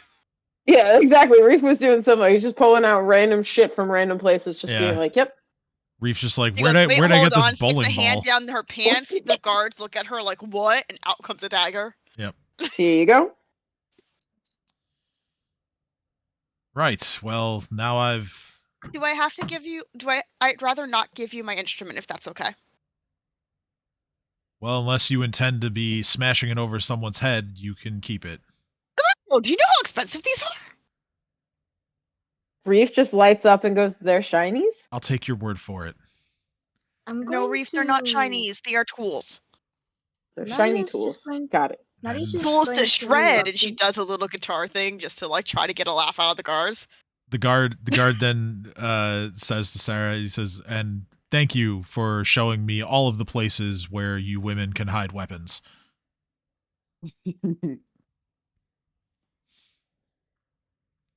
Right this way. And a second set of guards comes to escort you. Sarah keeps her mouth shut because she knows they need to get into the castle and get the brooch to the queen, but she really wants to punch this guard now. I also think we talked over Nadia. Oh, I'm sorry, I did we? didn't I'm hear sorry. you. What did I'm you? so sorry. What did you want to say or do, Nadia? Oh, you reluctantly gave your weapon. Okay, so cool. Okay, so yeah. Nadia, cast mending on the thingy quickly. It takes 10 minutes. You're not going to be able Fuck. to. So a second group of guards comes to escort you, and there's more in number simply because there's 4 of you, and you were only talking to a pair before. These guards look really nervous. They seem like they're in over their heads, but at any rate, they're armed with swords and heavy crossbows like the rest, and they lead you up to the top of the sort of pyramid-shaped foundation, and then following that, there is a wide set of stairs that curls up towards the castle's 3rd floor, which is where the Crimson Throne awaits. You are greeted by the guards rather are greeted by a stern-looking woman who is dressed in an absolutely magnificent-looking set of full plate armor. She has brief words with the guards, and then she sends them off, and then she gives a subtle nod to all of you, and she says, "Greetings. The guards tell me you have something that belongs to the queen. Is this correct?" We think so. We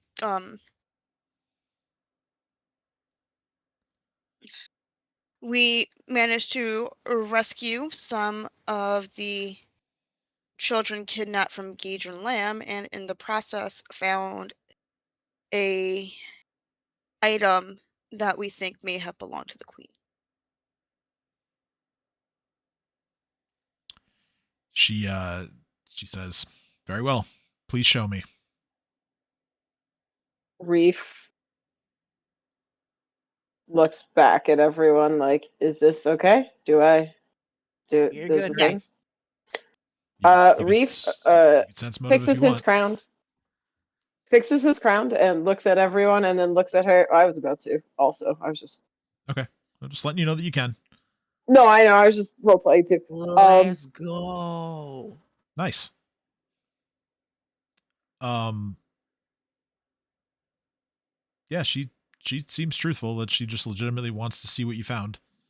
So I walk straight up to her, fixing my crown and looking at her, and says this: "I am only a king of a very, very, very small kingdom, but I do understand the importance of royal artifacts."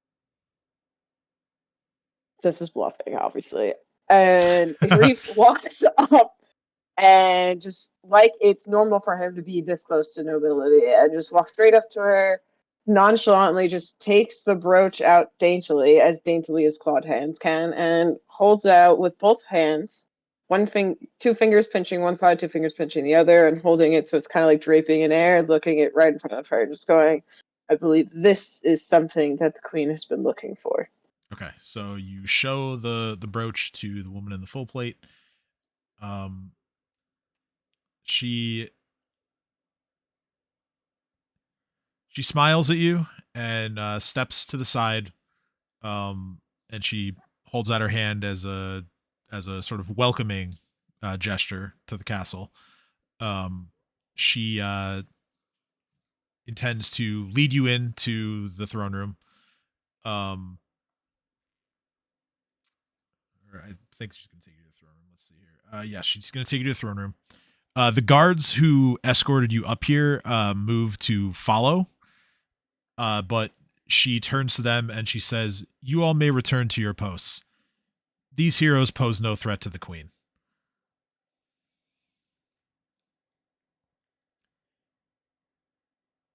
And she begins to lead you up towards the throne room.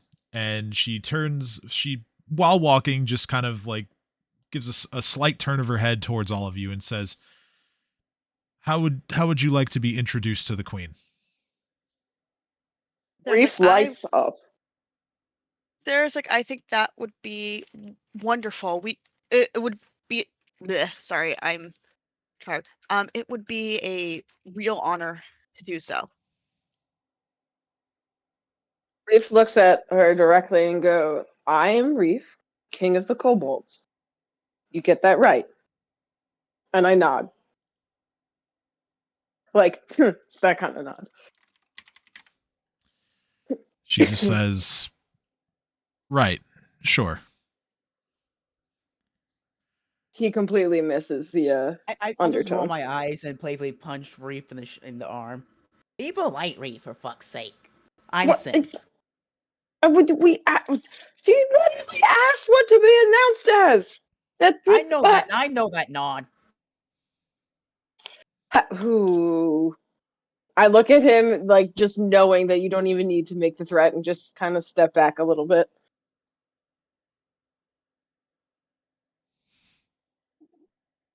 I'm just confused as I wasn't actually threatening you this time, but I'll take it. Yeah, as far as Reef is concerned, now he just thinks you have an upper hand, and now is gonna effectively self-check himself out of character because he thinks that's what you're doing, even if you're not. Oh, You've sweet, created a monster. My plan is working. It is. Anyway, I tell her, I tell the woman in beautiful full plate that I'm simply called Sin. Very well. That's quite an interesting name. Serotonin. She chuckles. Look, my parents had a sense of humor, okay? I don't judge, but thank you for the laugh nonetheless. Well, laugh is well, that's usually what I try to do. And this is Natalie. Nadia. Her name is Nadia. I punched All right. him.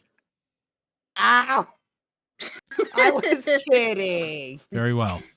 And She is part of our horde. You treat other members of our court appropriately. I was just kidding. You're no fun, Reef. You know that. Your king says to be nice. I am nice. No, I'm not. I can't even pretend. Uh, I am. He's very trying. nice. I put my hand over his mouth, looking straight at the armored lady. He is very nice. He is very, very nice, and we pose absolutely no issues at all. I apologize for my companions. They are just a little overexcited. I promise they mean no harm. I'm no she I'm glad says, you did that. she says, "I know you mean no harm. That's why you're still alive." That is fair. My name is Sabina, by the way. And It's a pleasure to meet you. and she rounds the next corner, and begins to loudly announce your arrival. And she says, "My queen, I present you Nadia, Serotonin, Sin, and Reef, king of the God damn it, kobolds." now I'm laughing at my own name. It's so fun. She quietly asked Reef to hand over the brooch, Reef, you can see absolute like sadness, just pure sadness in Reef's eyes, and the slowest, most dainty handoff ever, where She you see a literal tear just drip down his face, just like So Sabina takes the brooch from you with a flourish, and she makes her way over to the throne, handing the brooch over to Queen Ileosa, and then she takes a position to the throne's left. Um, you see that Queen Ileosa is really quite beautiful. Even though that today she wears a black um sort of morning dress with a veil. Um, she is currently seated on the throne, and she has a small silver coffer sitting on her lap. The room itself is an open area with a vaulted ceiling. You see several stained glass windows depicting monarchs of the past from Corvosa. These are looking down from the eastern wall, and along all of the other walls there are different tapestries, all of them red in color, primarily red. Um, but the other than that, the room is in absolutely pristine condition, but it feels empty. There is an immense fireplace that offers a little bit of additional light and heat, and there is a carpet made of silk that provides a gently arcing path up to the base of the throne. And after Sabina takes her place, you are addressed by the queen as follows. I think this is the right button. This brooch was stolen from me some time ago. I had not expected to see it again, truth be told. And yet, here on my darkest day, you come before me with kindness. The return of this brooch is much more than an honorable deed. It is inspiration. It is hope. I love Corvosa, as my husband did before me. His death has shocked the city, as it has me. But I will not see his legacy destroyed in death, and I shall not see my city torn apart. All Corvosa stands at the precipice of a disaster wrought by her citizens. These riots cannot continue. You have already done my heart a great service in returning this precious heirloom to me on this dark day, and you shall be rewarded. Yet perhaps you can serve your city more. how? Serve? Wait, I wait. Whoa, serve. Kings don't serve. They can serve. I point back at everyone else. I gave you my classic knowing look. We There's can just says, serve. "My queen, what is it that you ask of us?"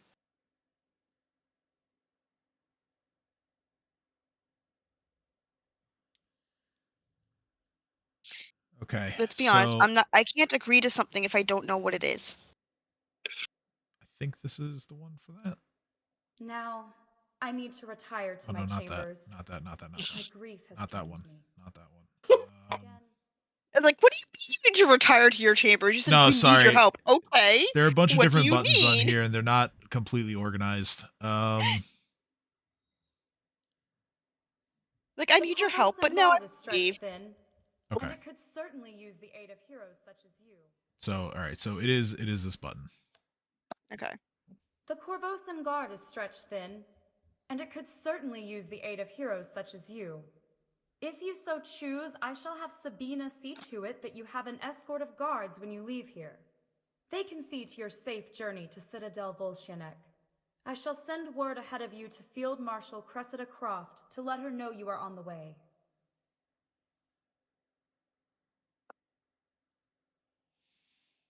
So that is her meaning of what you could do to serve the city. So I'm sorry. Reef? Wait, where does she want us to go? And what's in like the She explains that the Corvosan guard has been, pretty badly stretched thin with all of the riots and could use some help. And so, if you choose that, she will have Sabina send a team of guards to escort you to the main citadel where the guards uh, do their work. And she will also send word ahead to the field marshal, a woman named Cressida Croft, and that she will have her told that you're on the way.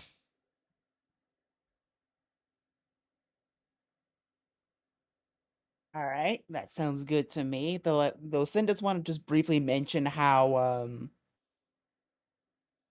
the guards, at least in the area that we were in, didn't seem that concerned with a small local crime lord that was using orphan children for crime business. As we've all tried to talk to them, but they just didn't want to listen to us. So just bear that in mind. But of course, we'd be happy to help. And I'm And as proof, I do have the coded ledger that's already decoded. well, I'm You may sure that find will. it of interest as some of your ambassadors have had illicit dealings, let's just say. Coding Oh, it isn't solid proof, Sarah. It's in the ledger. Oh yeah, right. I forget. well, at any rate, I'm sure the guard will inform me of any inconsistencies in our crowd of ambassadors. They'll be more interested in the ledger. You should take it to them.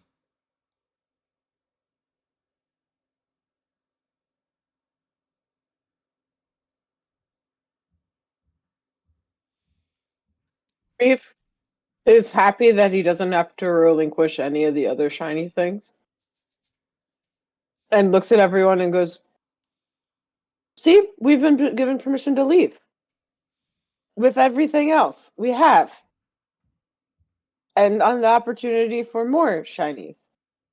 We get shinies, yes?" Sarah just kind We of get kindly shinies, looks Reef. at the queen and says, I don't think we have any more of your objects. These are just other things that we found at Lamb's, like the money that he owed me. Regardless, we will be happy to assist in the efforts to keep the city safe. Reef just looks at everyone and goes, "For shinies, of course." And for Yes, we do not work helping for the free. queen. It's only polite.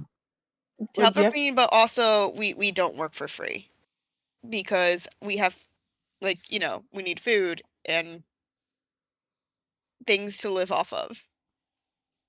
But I heard rumors of how well the guard is paid, so I'm not too worried about it. I am assuming we are getting full guard pay. You'll be taken care of. Don't worry.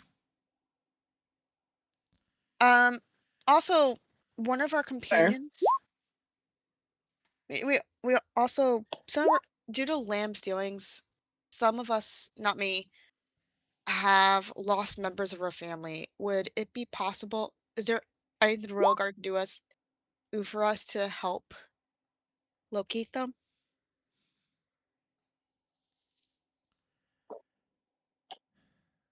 Well, I'm certain that I could spare one or two of my gray maidens to look into it.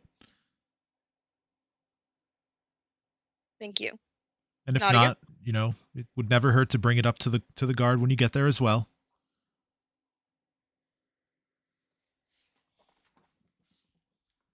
Perhaps getting the chance to work with them may afford you the opportunity to further your investigation. Perhaps.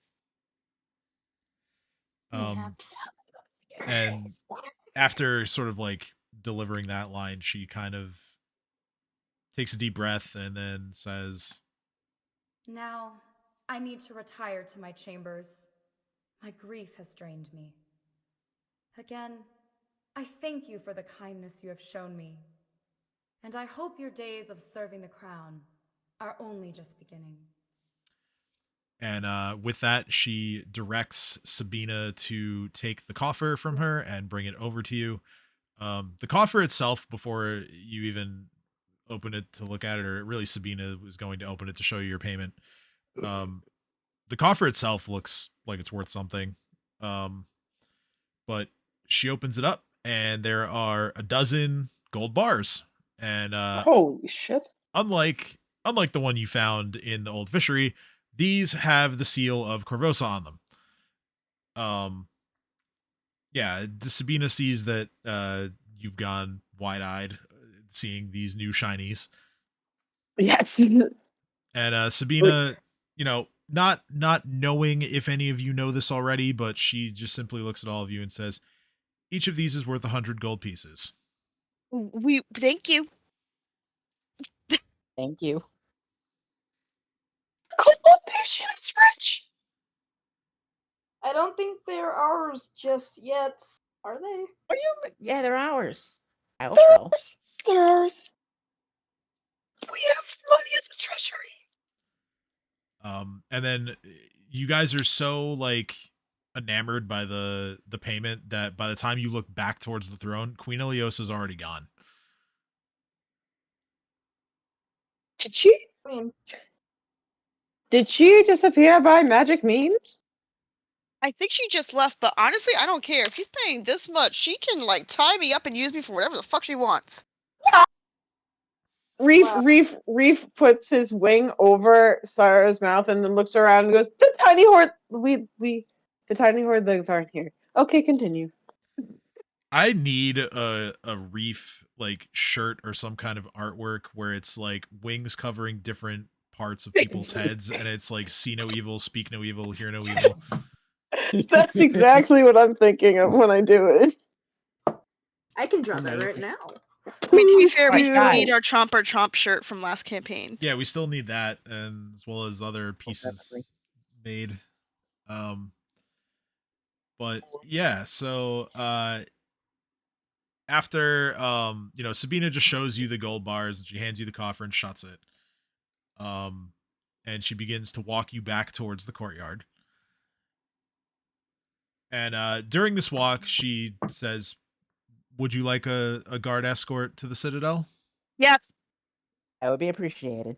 Very well. They'll have you there quite safely and promptly as well. And Guys, what are we gonna do with all these gold bars? I have an idea personally, but what do Oh, y'all before think? wait, we still have to retrieve our weapons.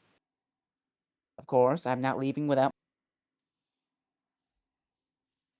yeah, and when you get back to the courtyard, all of your stuff is there. The guards see to it that everyone gets their belongings back. There's nothing missing. Yes. What are you gonna say, Reef looks at I'm stuttering. I Thanks, can't say Bag. her name right now. I'm gonna stutter it out. Our escort in shiny armor. And says, normally when I get hired to do work like this in the past, we're given some type of documentation, seal, and or physical item as proof to show that we are legitimate representatives. Because as mercenary groups, your sides can change at times, and well, as my sides never change during a contract, at completion it may be so. So, what do you have to give us to prove to other entities in the kingdom that we are, well, operatives of the Queen?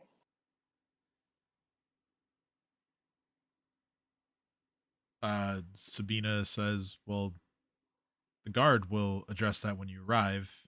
We are already sending word ahead to the Citadel, so you'll be expected when you get there. I mean, in the passing, if something happens, there's been a lot of chaos over the last few nights. Some guards aren't going to know. Your other guards seemed pretty new in the castle. To be kind, Also, Reef says. you might want to tell your guards to their eyes should be guarding and not and she just Sarah just kind of like gestures to her boobs and body and be like, here.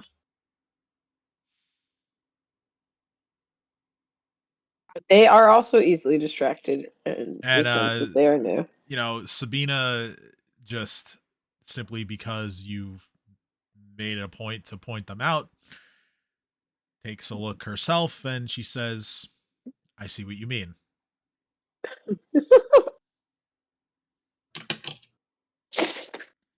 Sarah blushes a bit. And she says, it isn't so much that these guards are new, although some of them are, but we simply haven't had a disturbance like this in many years. This is uncharted territory to a lot of them. But I'm sure that with the addition of capable combatants such as yourselves, they can all breathe a little easier. Reef accepts this answer and nods and just goes, okay. That's fair. Okay. Sarah is not satisfied by this, but is too embarrassed to like bring it up again, so she just nods. I hide you behind a single wing, so you can regain composure. And if you want to, you're just gonna like. I just imagine you grabbing onto the top of the wing, being like, "It's okay, just kind of." Yeah, she's like, no, I'm fine. I respect my Hoard. Sabina assigns the 2 guards who dealt with you first when you arrived as your escort, given that they were the more confident of the guards that dealt with you. That's one way of putting it. I think it's hysterical. So it's the look on their faces right now are just being like, "Wait, we have to listen to them? Wait, what?" She says they are only going to bring you to the Citadel and come right back here. And she looks at one of the 2 guards and she says, "No detours." Reef looks at him and goes, "I'll know. I can fly. I'll see if you leave Sarah anyway. kind of just like awkwardly grabs like scarf or shawl from her bag and just like puts it over herself.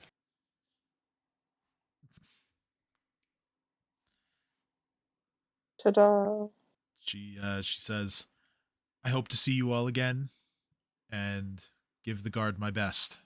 And she just like makes a hand gesture towards the guards like, "Go." And she turns around and makes her way back up towards the castle and the throne room. We have our gold bars. Yes. You have the Yes. the coffer full of gold bars. There are 12 in all. So if we're being fair about it, it's 3 for each of you. I mean, if you guys want to split it up differently, it's totally fine. Just letting you know. I'm happy with that. I think it should be 12-0-0-0. What do y'all think? No. All right, No. all right, Dino, relax. They're gonna start. They are worth 100 gold pieces each, right? They are. Each bar is 100 gold pieces. But I'm gonna have them in my inventory as 3 gold bars. Yeah. You can put it in as 3 gold bars. You can add 300 to your money. You know, whatever, however you want to do it, is fine with me. I guess, just let me know how you're gonna do it if you're gonna do it yourself. That way, there's just no confusion. Do you mind doing it for me, Tim? I'm That's sorry. totally fine. I live to serve this campaign. So I love you. I'm just putting it as gold bars in my inventory, if you don't mind. That's fine. Yeah. 'Cause Okay. I'm dead and I'm going to make a typo. Yeah, it's all good. It's all good. So, yeah, as they are now going to begin escorting you towards the Citadel. I think this is a good place to stop for the night. So we'll call it here. Yeah. And yeah, so you guys tonight, you have gotten the kids to safety at the Dawnflower House. You've found a home for Blue. You've met a quirky little halfling man who told you all about the brooch and that you should bring it to the queen post haste, which you did. and you got your reward, and now You got are paid. yes, now you have accepted seemingly a tentative position with the Korvosan Guard, and you are being escorted over to them at Citadel Volshinek, and that's where we'll pick up next week. So Yeah. Political power. Let's go. a good time was had by all. As a reminder to the viewers at home, tonight's episode is sponsored by Dave's Gerbil Shampoo. If you have a rodent problem, why get rid of them when you can make them look good? Get Dave's Gerbil Shampoo today. I'm so glad. Yes, so we will see you back here next week, same time, same channel, for another episode of our Curse of the Crimson Throne game. Thank you for watching as always. Hope you have a good week, and we will see you next Sunday. Have a good night.